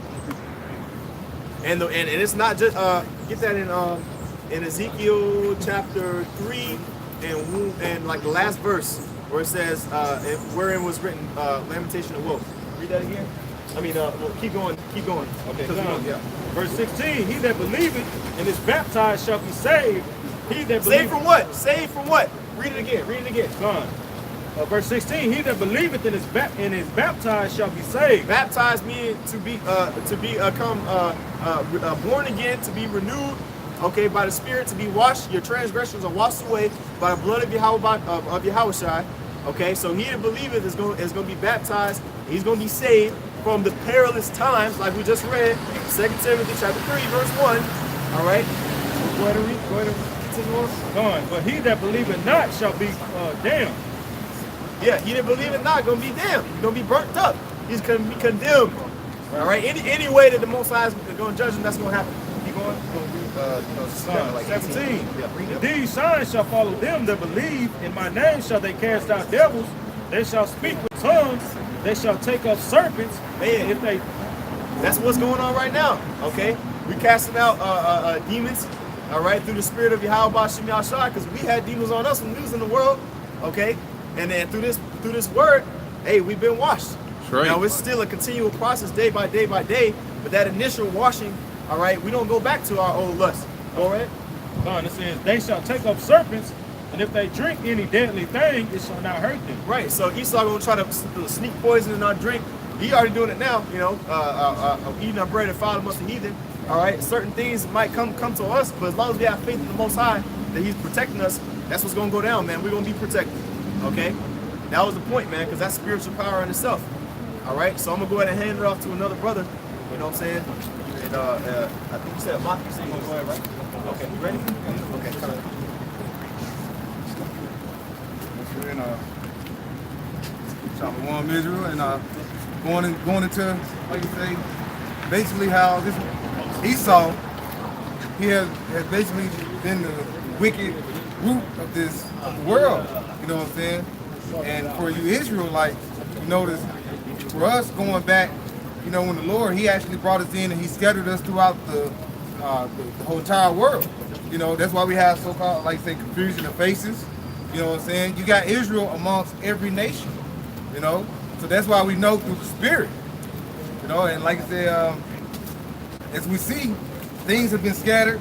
You see every other nation, you have people in like I say, South America and China. You got people who are listening to this word, you know what I'm saying, through the unicorn, through YouTube, you know what I'm saying? So it's spreading out, because time is short now, you know what I'm saying? Hey, until my arm gets tired. This is Deuteronomy chapter 28 and verse 64. It says, and the Lord shall scatter thee among all people. The Lord shall scatter thee among all people. Who are thee?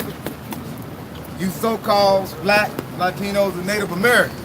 At this time it was through, like I say, it was the northern nation had been scattered, and they came over here to the Americas. You know, I think it was called Espanola, and this is where basically you so-called darker tribes actually went and traveled and basically got picked up and was scattered throughout the world. You know what I'm saying?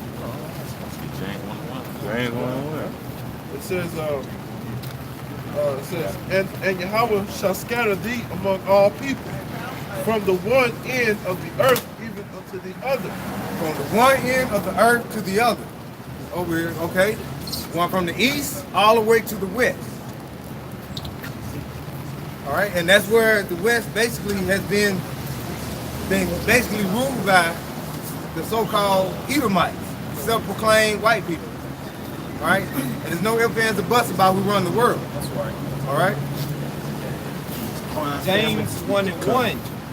James, a servant of Yahweh and of the Lord Yahweh Shai HaMashiach, to the 12 tribes which are scattered abroad. To the 12 tribes which are scattered abroad. All right, and who scattered abroad? These so-called Jews, right here. That's right. All right, you know what I'm saying? So these who actually scattered you abroad, you haven't been scattered like this in this time from all the way back when you was up here on the cargo slave ship up until now. You have went throughout from the east to the west. These men who run the world know who you are. That's right. All right? And these men are basically devils. They know who they are. That's right. So they're trying to get you away from your heritage. That's right. All right? That's right. That's right.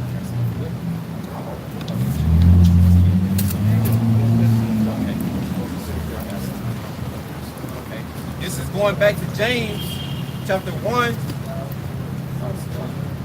James chapter 1, continuing on in verse 1.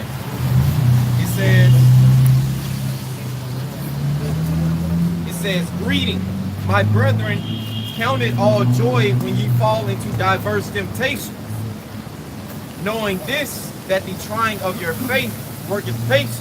All right? The trying of your faith worketh patience. All right? So our patience, and our faith is being tried every day. All right? Faith is basically you're going through these trial times. You got to get up, go to work.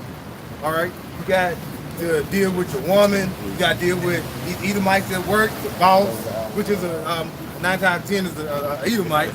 You know, you got to go through these trials and tribulations, but yet you got to maintain and keep that faith. You got to know when to go, and basically when you get that little time for yourself to study, pray. You know what I'm saying? Pray for your brethren. You know what I'm saying? Like I say, who are Israelites, who are basically the saints. All right? Yeah. And as mentioned on the top, it's showing like basically since we've been scattered, we don't know who we are. We have forgot our heritage. You know, we have like I said, the northern nations. They really don't care for like you say, Judah, Benjamin, Levi. You know what I'm saying? I see this here in Judah. You know, the other day talking about they don't care about, you know what I'm saying, oh, these about men, they, you know, and I'm like, why? They in the same boat as you. Going through the same situation. So it's not about, you basically have had that psychological mischief put on you, that deceiver, and it basically got you to hate one another and forgot who the real enemy is. But that's why the Lord Yahweh Shai has basically got his men, you know what I'm saying, the elect, to start coming back and getting that understanding, knowing who their oppressor is. If I may add, as the brother said, you know, he says like some blacks speaking against the Hispanics. That's scriptural, man. It's part of the curses, but I was going to make the point that when you read 1 Peter 2 and 10, Hawashai is going to break down that middle wall of petition, man. You know, that's why he's the chief cornerstone, because he's the one bringing those two kingdoms back together, man, as one nation. Because during the time of King Solomon, when he went off, you know, there was a split, you know, among and Israel became two separate nations, two separate kingdoms, two separate people, man. You know what I'm saying? And this is why that hate is in the earth today, man. Just want to make that. Wow. Yeah. Isaiah 62 and 8. 60 and 8. Salaki. This is Isaiah chapter 60, verse 8. Who are these that fly like the cloud, and like the doves to their windows? Surely the coast shall wait for me, and the ships of Tarshish first, silver and their gold with them. All right. So basically, what is it, Tarshish? Yeah. If I'm not mistaken, that's Spain. Yeah. All right.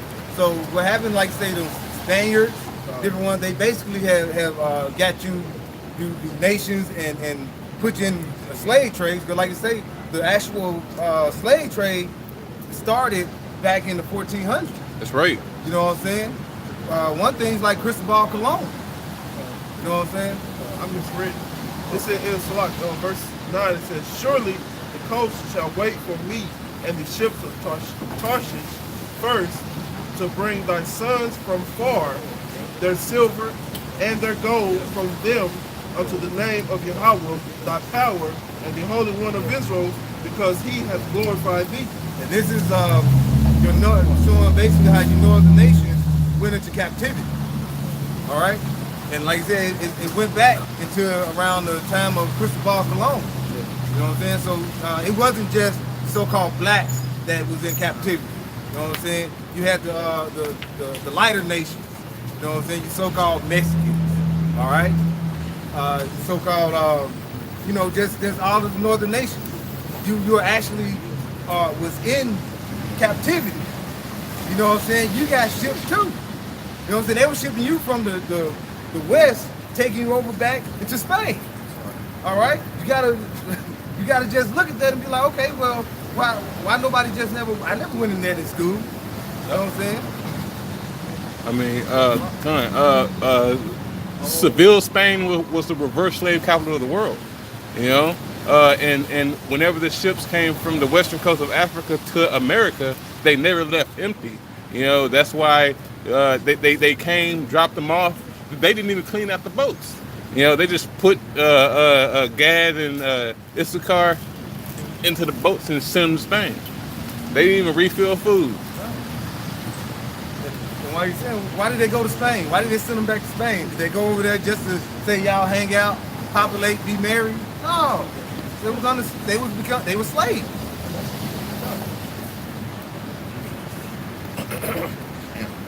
Jeremiah 50 and 33. Thus said the Lord of hosts, the children of Israel and the children of Judah were oppressed together. They were oppressed together. Northern all right? yeah, Northern kingdom. The northern and southern tribe kingdom. All of them in captivity. You got to think, the Levites, they basically dwelt amongst the southern kingdom and the northern kingdom. All right? So, you know what I'm saying? They of a darker nation.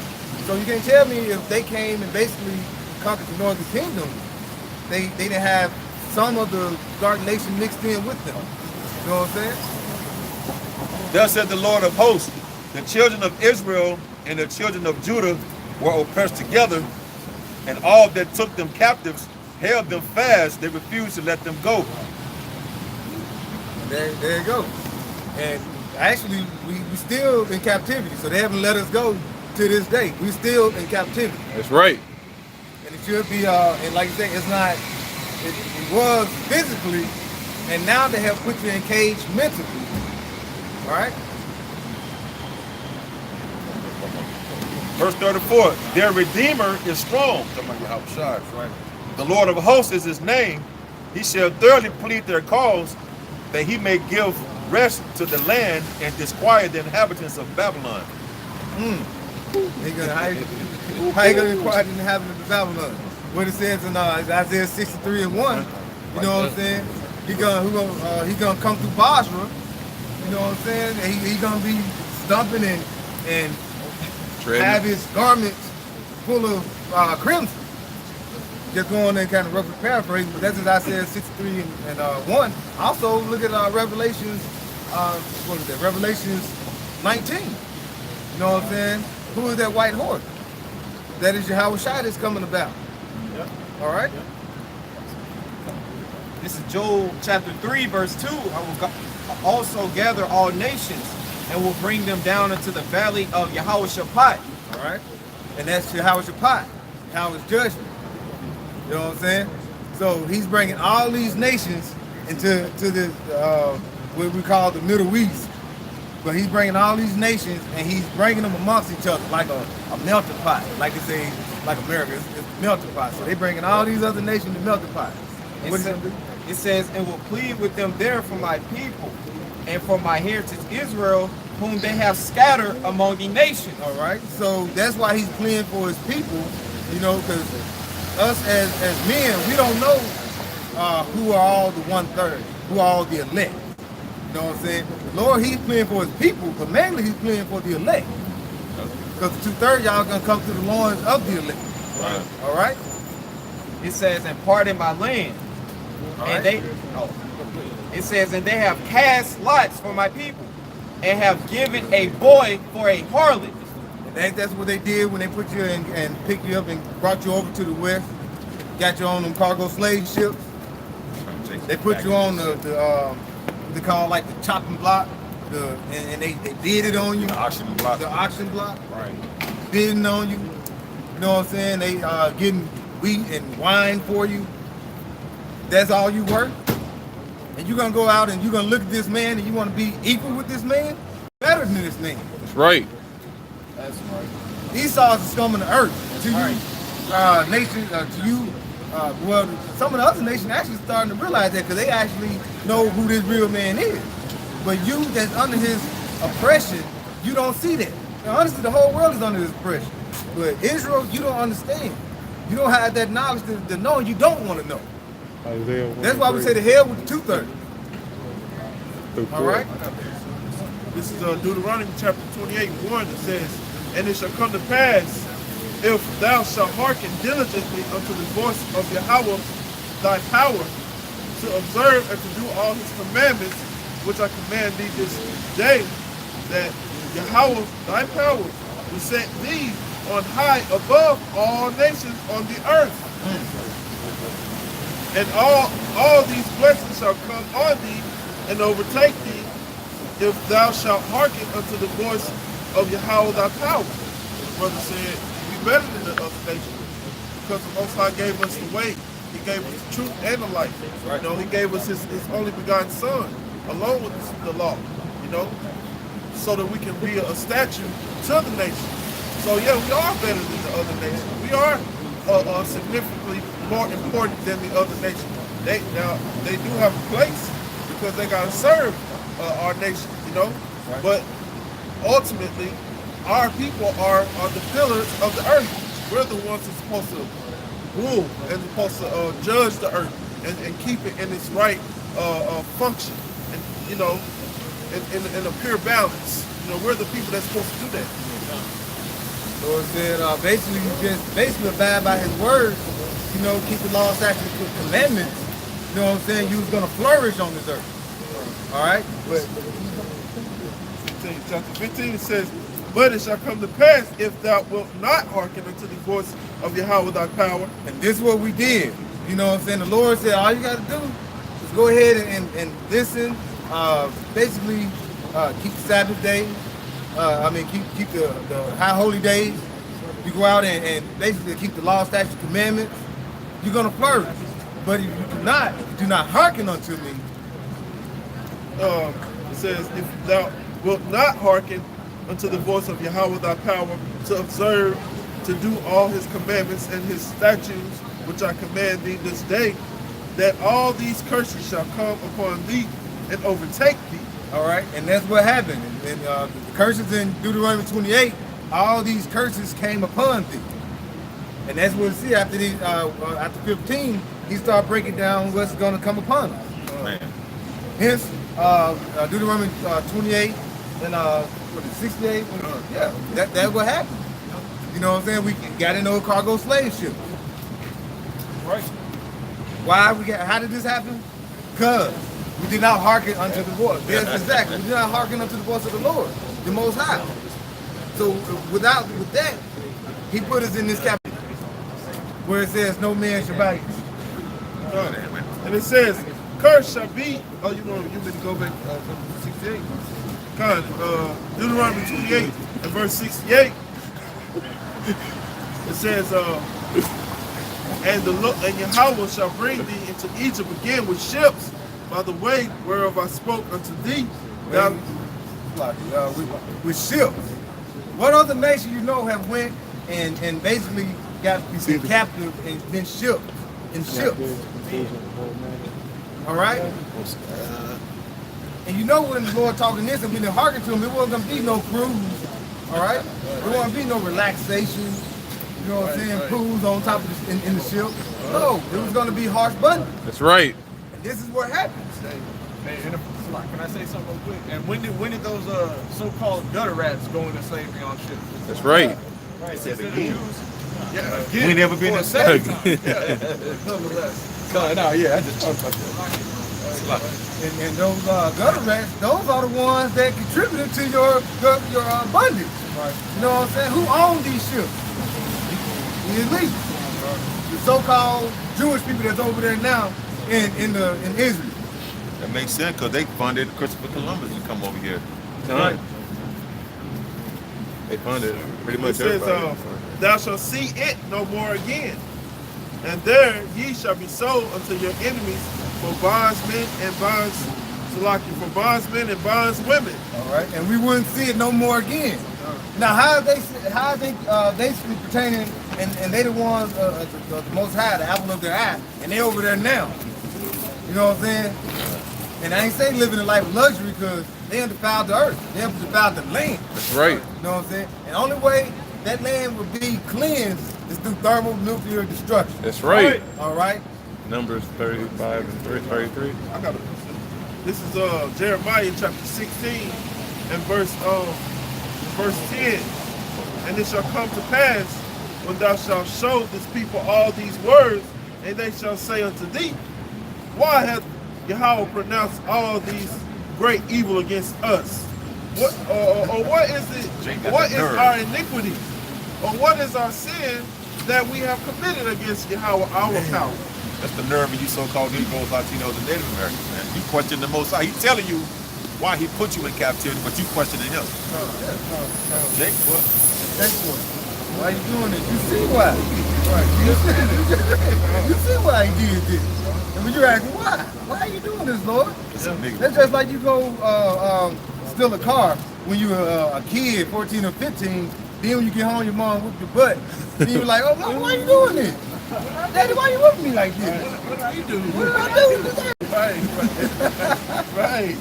Whooping me It like says, this. then shalt thou say unto them, because your fathers have forsaken me, saith Yahweh, and have walked after other gods, and have served them, and have worshipped them, and have forsaken me, and have not kept my law. Go back when they was walking out of the land of Israel, man. You got it, brother. You got it, brother. Yeah, going out of the land of Israel. Like you said, when we walked out of the land of Israel, we started, Out of Egypt. Yeah, we started doing waxing worse and worse. Right? You know what I'm saying? We started worshiping the other nations' gods. Look at the time when the Renaissance period, what we started doing, after the Renaissance, Cesare Borgia, who is basically Serapis Crystal, he came in and we started worshiping him. We worked like a lot of Jake worship to this day. That image is not the image of your Savior. This is the image of your oppressor, but yet you don't want to acknowledge that or say, okay, that's it. All right? This is a criminal that's on this picture. All right? If I may add too, recently one of the brothers posted, because there's a documentary on that CNN did that's going into how that's, you know what I'm saying? How that they did that Cesare Borgia was the image of this guy right here. This devil, man. You know, that's not real. You Jake's on this, and this ain't real, bro. Wake up.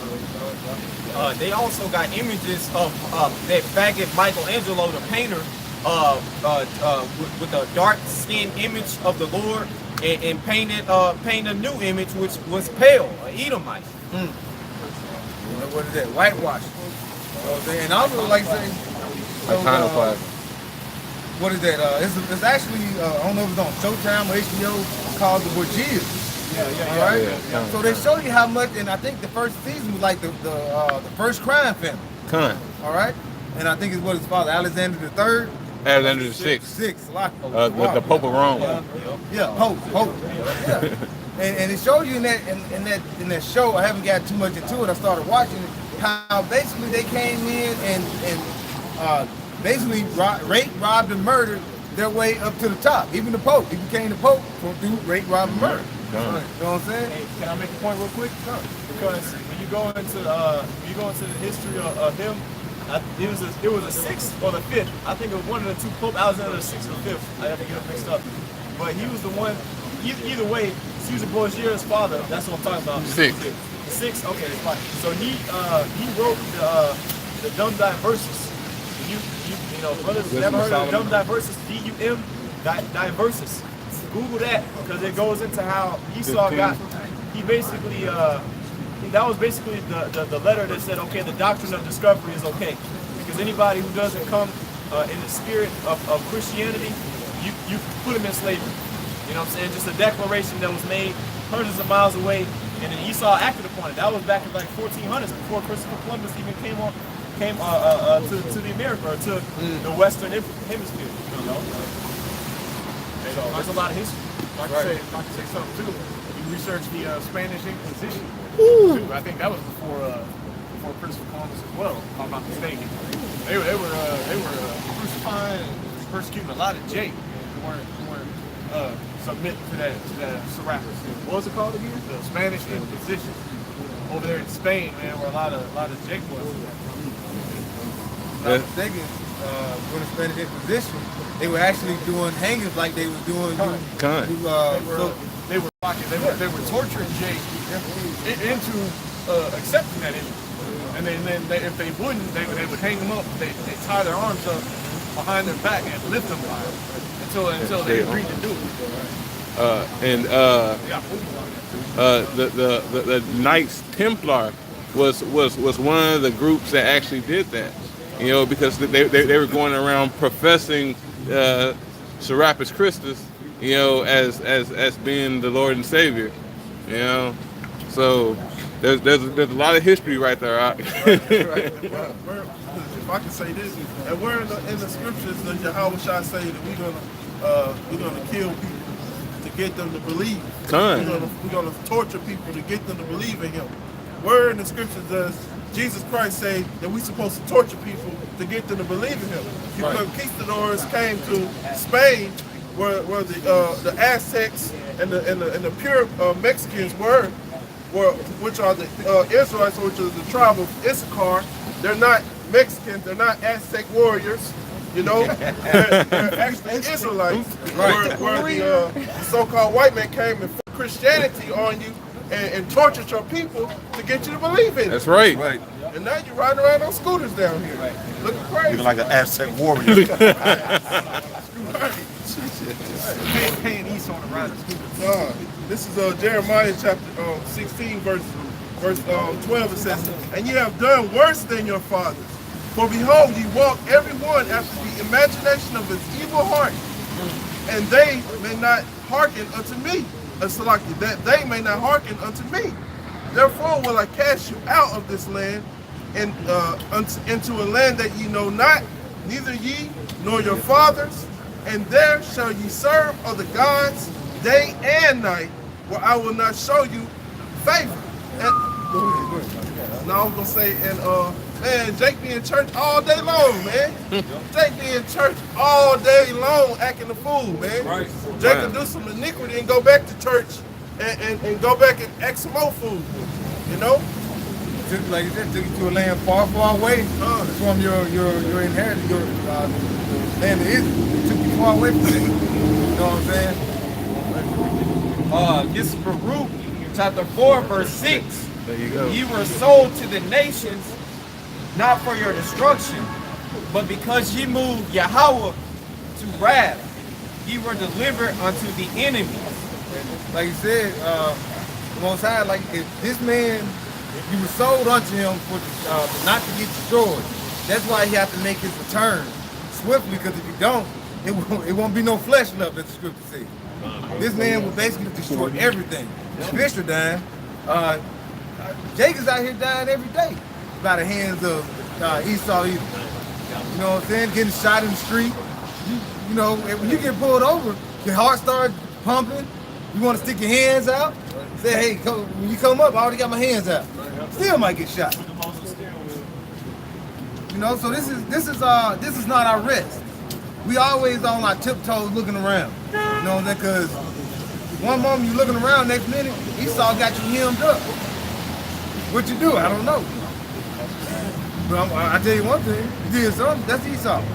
What's that? It was a story recently. Where the 9-year-old boy walked by the woman, and his book bag just touched the butt at the convenience store. What happened to him? She called the police on a 9-year-old. Damn. That's Esau for you. Now if they didn't have the surveillance in that convenience store, the police probably would have came in and basically believe Becky. But the thing is, they saw and blatantly he walked by, the book bag brushed her, and she went and made a big old basically book rob about it. But that is basically Esau showing his lying tongue. That's right. You know what I'm saying? And they basically try to keep you under subjection through this lying tongue. This is Baruch, going back chapter 4, continue on in 7. It says, for you provoked him that made you by sacrificing unto devils and not to Yahweh. You provoke. So basically, you keep provoking the one that made you, Yahweh, the Most High, and you know his son is Yahweh Shai. You keep provoking him into anger. The Lord has mercy. You know what I'm saying? He has mercy on his chosen. But yet, it's like your parents. When you provoke your parents onto mercy, yeah, they're gonna probably put the smack down on you. But yet, they're gonna love you. They only may come back, put their hand around you, and put your arm around you, and tell you, hey, you basically give you need to do this. You need to understand this. So how we get that understanding is basically through the whipping that we having now, going into captivity. You know what I'm saying? Like you say, Lord, the rod of the Lord, he's basically putting it down on us. And we're basically being whipped to death. So the Lord basically gonna show us mercy by coming delivering us. But when he come deliver us, he's gonna basically come, he's not coming like I said with dandelions or what have you, like in Matthew 10 and 34, he's coming with that sword. You know what I'm saying? He's gonna beam the elect up, and he's gonna come with that sword. But until then, we're gonna be basically getting whooped on and getting shot in the street. You know what I'm saying? Getting lied upon, going to prison for no reason. We're innocent, but we're still going. So that's what we got to do, and we still got to believe, have that faith to keep going through the Most High, come and deliver us through Yahweh Shai. All right? It says, verse 8, ye have forgotten the everlasting power that brought you up, and ye have grieved Jerusalem that nursed you. And that's going in, like you say, what Esau and the other nation, they cut us off from being a nation. They cut Israel off from being a nation. You know what I'm saying? So they cut us off from our power. You know what I'm saying? They cut us off from the Most High. All right? You know, like I say, Yahweh Shai, Yahweh, he created all. But yet he chose us as the apple of his eye, the covenant. He did not choose the Japhites. You know what I'm saying?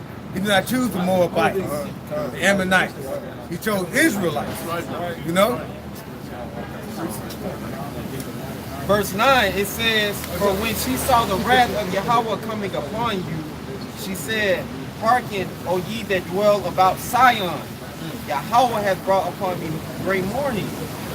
For I saw the captivity of my sons and daughters, which the everlasting brought upon them.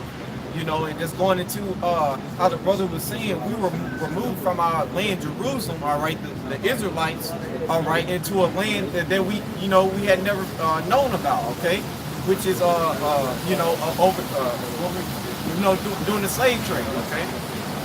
It's funny because Lord brought the northern kingdom over here, and what did Esau do?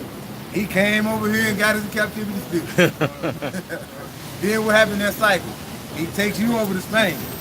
Then what he do? He go and grab you, the southern kingdom, and bring him over here to the west. Now all of this is basically predestined through Yahweh Shai. Because like I said, we basically was going off. We wouldn't hearken to his word. But like I said, who's the hammer of the earth is Esau. And he is basically he been doing his job well, look more than what he's supposed to do. So that's why the Lord, like he says, that he's so displeased with these heathen. Yeah. Well, yeah, I got Isaiah 54 and 7. It says, for a small moment have I forsaken thee, but with great mercies will I gather thee. In a little wrath I hid my face from thee for a moment, but with everlasting kindness will I have mercy on thee, saith Yahweh, thy Redeemer. And that, like you say, he hid his face for a moment from thee. You know, you have people that's not in the spirit, they won't really understand. They would think if he hid his face from us, it's just going to be a moment. It's like a moment of like our time. You know, he did it for a year. No, this been going on for years. A day into 1,000 years to us is one day to the Most High. You know what I'm saying? So we're still in that one day. It ain't been no time left. And that still had, the Lord had that anger to, like you say, Esau, Edom. You know what I'm saying? So he still got that anger. That anger doesn't go away that fast. Like you said, that's just like one day. If somebody comes slap the shit out of you, excuse my language, you can't do nothing about it. You wake up that next day, you gonna still have that animosity. You know? No, you ain't gonna 3 minutes on, man. I'm good. Been 15 seconds. No, you gonna be upset. I'm gonna read it again. Start from 8. Verse 8 says, in a little wrath I hid my face from thee for a moment, but with everlasting kindness will I have mercy on thee, said Yahweh thy Redeemer. The Most High gonna have everlasting kindness and mercy on us, man. Like what we going through now was nothing compared to everlasting kindness in the kingdom. Right. That's why we out here. That's why we believe. That's why we have faith, because we understand what the reward is. Right. You know, the Most High got a beautiful reward for his believers, man. You know. Yes. We didn't have that mercy. You know, we would be destroyed, no problem. So that's why we have to have that faith and believe that the deliverance is coming. You know what I'm saying? And even just even that faith we see and studying, just knowing and believing, we see this kingdom crumbling before our eyes. And that's all we got to do and watch. We're watching. You know what I'm saying? And we see this kingdom, that basically if you got in that understanding, in the know, you're going to give all praise to Yahweh Bashim Yahushua, knowing that this kingdom is coming to naught. You know what I'm saying? And the kingdom that's coming forth, it's not going to be like just saying Russia is going to basically run the world next to China. No, you know the next kingdom, you won't have but to rejoice when you see this kingdom coming. Because that kingdom that's coming is that everlasting kingdom. And we get that kingdom, we got to get that mercy. You know, because we shot, we destroyed. Well, no, it says, Baruch 4:25, it says, my children, suffer patiently the wrath that has come upon you from Yahweh. For thine enemy have persecuted thee, but shortly thou shalt see his destruction, and shalt tread upon his neck. You know, so just backing up the brothers, man, you know, we have to suffer patiently, you know. When you go into that word patient, patience, or, you know, patient, you have to basically suffer, you know. So we have to suffer our punishment, man. But the Lord is going to set us up on top of these other heathen nations next.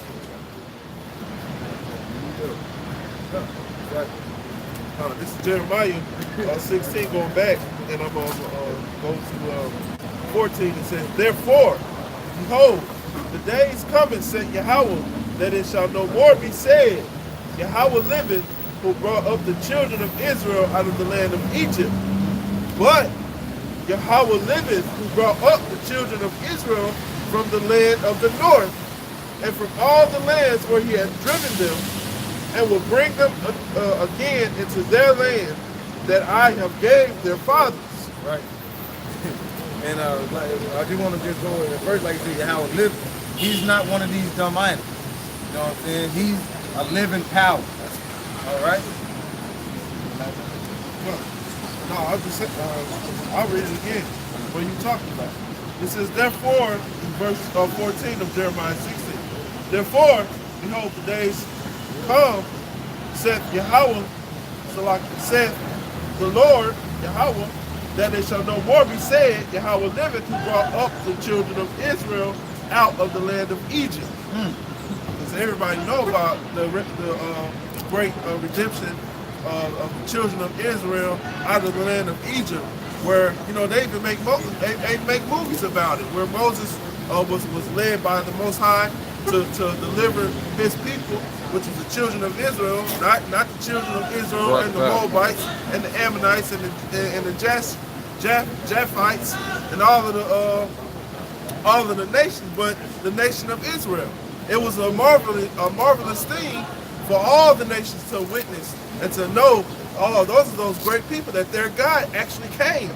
You know, their God actually, man, we heard stories about this. Their God actually split the Red Sea. He sent plagues. He sent sickness. He even killed that great king Pharaoh's firstborn son. You know, that power was marvelous in that time.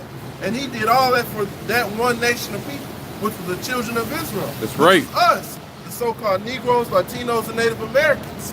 You know? And like I say, during the time we was going among these other nations, that's like they feared, you know, they feared us.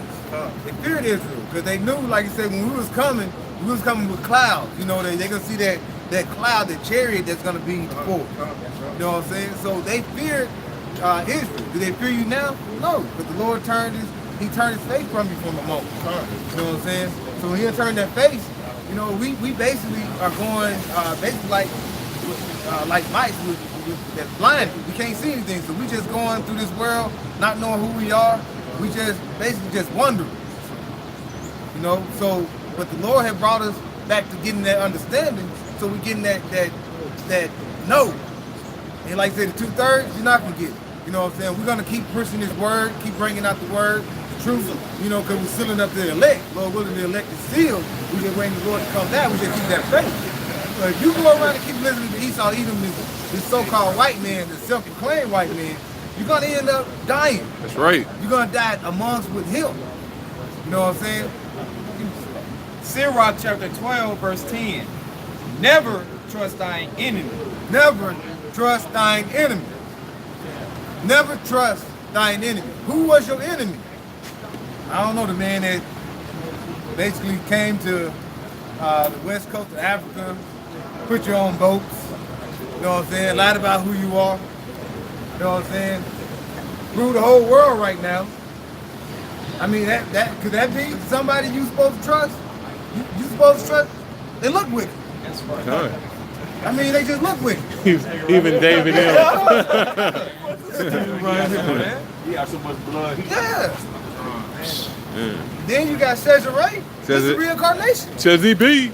So I mean, you can't. There's no way around it. These men did not. They did not come on no cargo slave ship.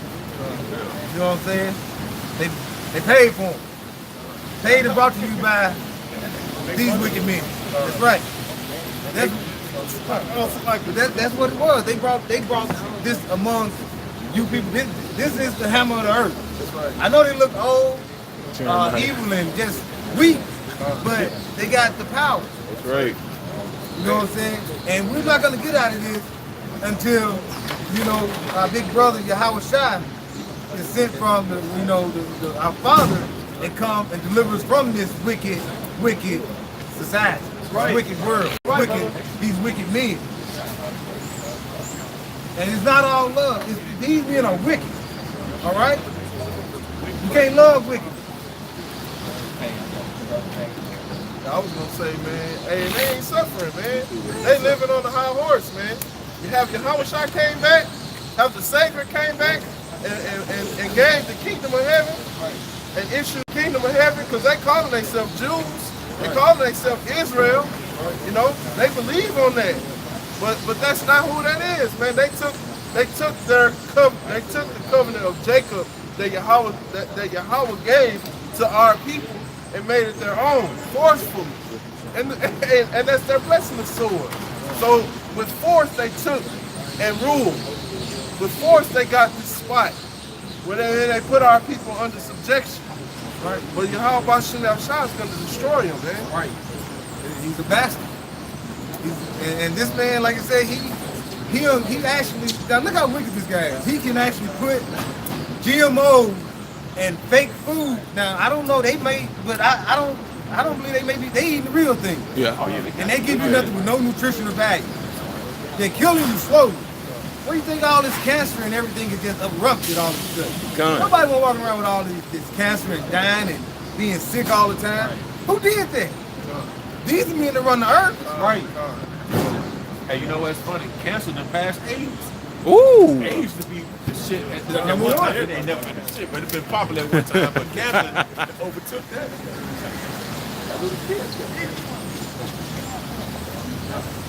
This is Zechariah 9, verse 6. It says, and a bastard shall dwell in Ashdod.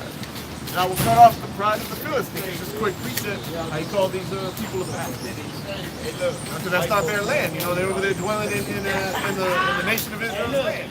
Right. That's right. Job 90:24. The earth is given into the hand of the wicked. All right, so the earth was given to the hands of the wicked. This bastard who dwell in Asgard. This is the bastard that it's speaking of. And what the world was given into the hands of the wicked. The wicked. This is what the earth was given to. All right? He says he covered the faces of the judges thereof. All right? He covered the faces of the judges. You know what I'm saying? So the faces of the judges, like you say, you have the, our Lord and Savior with a perm. Look like just stringy hair, smooth. You know what I'm saying? We're not saying that this is the actual picture of Yahweh Shai, but I mean, this is just, if it's anything, it's going to look like this. More accurate. More accurate. Yeah. That's right. That's right, brother. Yeah, we don't worship this image. We just understand this is what he look like. He don't look nothing like this. This is not hair of wool right here. Right. You know what I'm saying? Oh, he got pale skin, bro. That's leprosy, bro. That's leprosy. It's a curse, bro. So the son of the Most High is cursed? That don't make no sense. And that's a clean leopard. That's the That's a stronghold. Yeah. You know, and that's what we're here to do, like on the highways and the byways doing the videos, is basically breaking these strongholds down. You know what I'm saying? Tell you to come back to your Heavenly Father. Not go back to Session. No. He says, if not, where and who is it? Where and who is it? We're telling you. The Lord, He is not a so-called white man. You've been lied to, deceived. That's to call you. You don't know up from down now. Because he had basically went through this school and everything. He had basically threw you all under the bus of confusion. You know what I'm saying? This man is a man of confusion. Revelation chapter 1, verse 14. His head and his hairs, or I'll start at verse 13. And in the midst of these 7 candlesticks, one like unto the Son of Man, clothed with a garment down to the foot, and girded about the caps with a golden girdle. All right. So, like you say, he's got that golden girdle. One like the Son of Man. That's right. That's right. It says his head and his hairs were white like wool, as white as snow, and his eyes were as a flame of fire. White like wool. All right. So white like wool, you're not going to be going around with a sheet going mad and pulling his hair out like all smooth and stuff. No, it's white like wool. You try to put a... This is not white like wool. Right. This is not wool. All right? And like you said, our Lord and Savior, He's the Son of Man. I mean, He's a man of war. This man don't look like a man of war to me. No, this is a homosexual. That's right. Yeah, and like you said, Lord, he's what did they say? Our Lord and Savior, they said what is it? They call him a wine bibbler. Yeah. Because his eyes was red. Yeah. You know, and Prophecy in Genesis. Yeah, Genesis 49. Yeah, very good. Yeah, it's Genesis 49 and 12. His eyes shall be red with wine, and his teeth white with milk. Right. Red with wine. That's it. You know what I'm saying? Like you say, we know way. We know way and we're gonna worship this, but this is a clear image of this. This is basically nowhere. This is not the image at all. That's right. Hey, that devil has blue eyes, and what does that look like? The self-proclaimed white man, okay? Right. The one who put that image up, man. He made it to look like himself. You know, which goes into him being the devil, deceiver. That's so crazy. You got Jake wearing blue contact lenses. Yeah, come. Well, Eve. And this is what he did. As he said, he covered the faces of the judges thereof. He did this. You know what I'm saying? He hid our true image, right, of Yahweh Shai. All right? Continue on. Verse 15. And his feet like unto fine brass, as if they burnt. Oh, All right. I mean, but his feet is like fine brass. it says as if they burn in a furnace. As if they burned in a furnace. Now, just brass itself is not the color of this. Right. And when you burn it in a furnace, you're going to get a very a darker image. A darker hue. You know what I'm saying? It's gonna be dark. That's right. You know what I'm saying? So he didn't come out looking like a pale face. That's right. You know what I'm saying? And when a so-called white person gets burned, he turns red. Right. When he gets shamed, he turns green. When you get happy, he turns red. You know, his skin is translucent. You can see forth through his skin. You cannot see forth through the skin. You know what I'm saying? And they want to be like you. They want to be like you Israelites. Why? That's why they get this melanin from. But where did they get the melanin from? Who produced melanin? Why? How did they all of a sudden just start getting melanin? Melanin. That's correct, brother. But how did they get there? You know what I'm saying? You don't get nobody going to no like a blood bank and they taking melanin out. They're destroying you. They're destroying you to try to be you. And what they're saying is you can't beat them. Doing it. That's what the 2/3 doing, but Esau saying you can't beat them, kill them. Take over their heritage.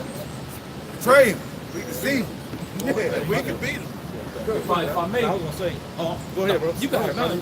Come on, bro. What Esau's been known for doing, he'll know he knows how to infiltrate things. So he'll put off the facade, like he's acting like he's joining, when really he's gathering intel, like the brother's going into, to destroy you inwardly. You know what I'm saying? He did that with Babylon, Babylonians in power. You know, he snuck his way up in there, learned under them, thus being called the daughter of Babylon. You know what I'm saying? Babylon was taken down by the Persians and the Medes. He was snuck up in there, looking around, kiki-kiing. You know what I'm saying? Haman, right? You know what I'm saying? And they went down, and then boom, who rose up as the phoenix afterward? Esau, as the Grecians. You know what I'm saying? Hey, he's a cunning hunter. Exactly. And that's the one thing about hunters. They know how to get up in there, man. Especially the Edomites, they'll dress up in the carcass and everything and act like a cow and all. I'm being funny. They know for do that, man. They're like, man, if we can't beat them, join them, but we're really going to join them so we can beat them. So we can learn their secret parts and their privy parts and know how to tear them down. You know, best way to do it is inwardly than outwardly. You know what I'm saying? Got to get up in there. And that's what them assholes, those demons, been known for doing. Y'all brothers got it. Throughout time. And that's, we just laugh back on the brothers, that's like what Columbus did. Yep. And we just had Columbus Day, not this Monday, but the Monday before. He came and when Dad and they saw him, they brought him gifts. You know what I'm saying? They welcomed him. What did he do? He gave them gifts, but they had smallpox in them. With smallpox? Yeah. So he basically deceived them saying, so you give us gifts, we'll give it back to you. What did he do? He killed him. He's a killer. He's a murderer. He's not even just a killer. He's a murderer. Right. You know what I'm saying? It's a murderer. That is Esau. Esau always sees someone come in, basically smiling in their face. As soon as you turn around, he stabs you in the back. That's right. That's right. Like he says, Sirach 12, you should not trust this man. Never trust thine enemy. Sirach 12 and 16. Okay, calm. And it was just a little bit more revelation. It says, in his voice as the sound of many waters. All right. And it goes into how the Lord's voice was loud, you know. Right.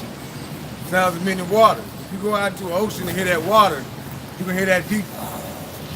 That's that voice. You don't have Esau voice. That's Esau. When you get a voice of many waters, everyone's going to hear him when he speaks. All right? Sirach chapter 12, verse 16. An enemy speaketh sweetly with his lips. His words are smoother than butter. Like you said, he's got some smooth sayings, smooth talk. You know what I'm saying? Yeah. And like you say, stabbing you in the back of the neck. It says, but in his heart he imagineth how to throw thee into a pit. That's right. That's right. He will weep with his eyes, but if he find opportunity, he will not be satisfied with blood. I'm gonna read that again. It says, an enemy speaketh sweetly with his lips, but in his heart he imagineth how to throw thee into a pit. All right, so this whole time while he's talking to you, and y'all got, we ain't got on this good conversation. We got this good dialect going. His whole time while he's talking to you, he's thinking about like he did on 300, saying this is Sparta and kicking you in a deep pit. God. He's thinking about destroying you as he's trying to talk to you and get this dialect. And when you walk away talking about, oh, he's supposed to in. He's a good guy. But this whole time, like how to profit off you, how to put you in subjection. He's trying to put you in derision when he's talking to you. That's why the word is smoother than butter. That's why he's a serpent. Right, You know what I'm saying? I got that. This is Psalms chapter 55, verse 21. The words of his mouth were smoother than butter, but war was in his heart. His words were softer than oil, yet were they drawn swords. So, hey man, just like the brother was saying, hey, they speak smoothly, they speak kindly, they come to you like they gonna, be your friend or help you, like your brother Shar brought out beautifully a second ago as well.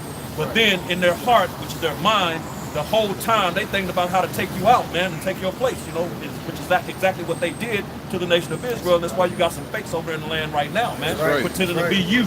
Wake up. Sirach chapter 12, continuing on in 16, it says, he will weep with his eyes, but if he find opportunity, he will not be satisfied with blood. 17. If adversity come upon thee, thou shalt find him there first. And though he pretend to help thee, yet shall he undermine thee. So he's gonna pretend to help you. Man, this man is like you say, he's smooth, he's wiser than Daniel. But yet, like you say, and when this whole time when he's talking and thinking you finna go and basically do something and get an understanding and be kind and calm and collected with one another, like it's mentioned in the scriptures, war is always in this man's heart. All right? Verse 13. Verse 13. Who will pity a charmer that is bitten with a serpent, or any such as come nigh wild beasts? It says, who will pity a charmer when he is bitten with a serpent, man? You got this brother and other brothers all across the four corners of the earth telling you that this man is a devil, man. Don't trust, never trust our enemy, man. Okay, the scriptures say the things that are written for our learning, roughly paraphrasing, man. Okay, what it said, that this man is your enemy, man. Okay, you got brothers telling you all the time, man, hey, this is the devil, man. So we're not gonna pity you down 2/3, man, when Esau rolled on your ass, man. That's right. Smart brother. Continuing on in verse 18. I'm gonna read 17 again. It says, if adversity come upon thee, thou shalt find him there first. And though he pretend to help thee, yet shall he undermine thee. Pray on the poor. He will, gone. Like the brother said, he prays on the poor. This is rough paraphrase what he said. It says, he will shake his head and clap his hands, and whisper much, and change his countenance. Yeah, he's happy, cheering for you. It's nice. Like, as soon as you turn around, he's tearing you up. He's shaking. As soon as you turn around, but as soon as you look in his face, he's smiling. What did the serpent say? What is that in Genesis 3? What did he tell Eve? You will not surely die. You're not gonna die right now. You won't surely die, but you're gonna die eventually. He didn't go into full detail. You know what I'm saying? He basically, and that goes into them words being smoother than butter. So all the time when he's up there, got that clapping and smiling, that war is still in his heart. You know? The scripture said he ain't gonna be satisfied with blood. What that mean? How you ain't gonna be satisfied with blood? That's the ultimate way of destroying something. No, it's not. Deception, oppression, making you think that I'm for your good and I'm not. That's him not being satisfied with blood. He want to destroy you from the inside out. He don't want to just kill you. That's easy. Let me keep you under my feet. Let me keep you stupid. Let me keep you docile. That's the so-called white man's a great way of destroying a nation. Is taking away who they are, taking away their power. And the only nation he really want to destroy is Yasharallah, is Israel. Psalm 62 and 4. There you go. They only consult to cast him down from excellency. They delight in lies. They bless with their mouth, but they curse inwardly. Say lie. You know? Hey, it says they only consult to cast him down from his excellency. And what is it talking about? Jacob, all right? The Israelites, man. They want to take us off our righteous position. Okay? It says they delight in lies, man. Hey, they have pleasure in lies, man. They love it. Okay? They take, they take liking to it. It says they bless with their mouth, all right? Going into their smooth words, their speech, their deceitful speech, how they like to, portray them, just portray good things and say good things and things that are pleasing to the ear. It says, but they curse inwardly. All right? And and everything we bringing out, and all the nations who you call so-called races, who is this? If you just look back and just look at the world, who is this going into? Right. You know what I'm saying? Who is this going into? And it goes back to Job 9:24. The earth was given to the hands of the wicked. Why? Because his words are smoother than butter, but war is in his heart. You know what I'm saying? He's smiling in your face, but all the time he want to take your place. He's the original backstabber. All right? Just laying back on the brother right here. He just said that they delight in speaking lies. This is Psalms chapter 58 and verse 3. Wicked are estranged from the womb. They go astray as soon as they be born speaking lies. So, hey, man, them little devils, when they come out the womb crying, it's a lie, man. Don't believe that. You know what I'm saying? They lie from the beginning, man. Crying lies. And they delight in words. This is Proverbs chapter 26 and 24. It says, he that hateth dissembleth with his lips and layeth up deceit within him. All right, so he that hateth, it says, he that hateth dissembleth with his lips. So basically he's assembling with his lip. He's basically hating that, basically going in and saying, he went through that. He assembled his lips with you, so-called, he picked you apart. He assembled his lips with the so-called Native Americans. He assembled with the so-called black people, which, like you say, that's Judah, Benjamin, and Levi. Cause look what he did to Haiti. You know what I'm saying? He went and destroyed Haiti, and he ended up having. They don't have anything down there. They live just off dirt. All the nutrients just gone from the land. Then all of a sudden earthquakes be popping out. How does he? And just me thinking I think that's Esau. I mean, you can't put nothing past this man. If something dealing with wickedness, best believe his hands are in there. That's right. In the cookie jar. That's right. You know? This is Psalms 10. I'll start at 6. You read the whole chapter, but I'll start at 6. Because he has said in his heart, I shall not be moved, for I shall never be in adversity. Verse 7, his mouth is full of cursing and deceit and fraud. Under his tongue is mischief and vanity. All right. Like you say, under the tongue is mischief and vanity. And what we under now, we're under his curse. This man he cursed out, and basically with his tongue, his lying tongue, he brought us into this subjection, this understanding of basically saying that we all can get along, we all can be equal. You know what I'm saying? We trying to build up to try to be equal with him, but yet we're above him. But you don't even know it. You 2/3 do not even know it. Job chapter 20, verse 12. Though wickedness be sweet in his mouth, though he hide it under his tongue, though he spare it and forsake it not, but keep it still within his mouth. All right, and that's going into that's going into what we've been going into, man. How he's deceitful, he's a devil, man. You know, he puts on a front, he put on a suit and tie, all right, and he rules the world, man. And he's who you vote for, the so-called white man, the self-proclaimed white man. You know, He got a silver tongue. Yeah, and what that silver tongue bring out? That's his sorcery. You know what I'm saying? That's his sorcery. He bring the sorcery out through these news, these so-called evangelists, these even these Jake preachers, they are basically had to go through him to actually 501c3 push out what you can only say. Right. Like say through this music, what he do? He take it up there and put that sorcery on it, and everything we hear, we want to go about it. I never seen Jake running around so much with this, with the so-called pills and things. Right. You get Jake and basically this so-called white man, which a lot of these on the industry, music industry are Jews. What they do? Yeah, they bring these guys out, Lil Wayne or all these talk about these pills. Right. Soon as you bring that out, what happened? Everybody out here, all the young Jake walking around popping pills. Come on, you basically walking around, don't know what's going on. Oh, you bugged out. Jake used to never be doing that. Just to reread it one more time, Job 20:12. Though wickedness be sweet in his mouth, though he hide it under his tongue, you know. So, you know, Salaki, I repeated myself, but basically, you know, it's going into how he puts on that front, man. He hides it under that smooth, deceitful speech that he has. That's right. Right. It's in Proverbs 26 and 25. It says, when he speaketh fair or pleasantly, believe him not, for there are 7 abominations in his heart. In your ass.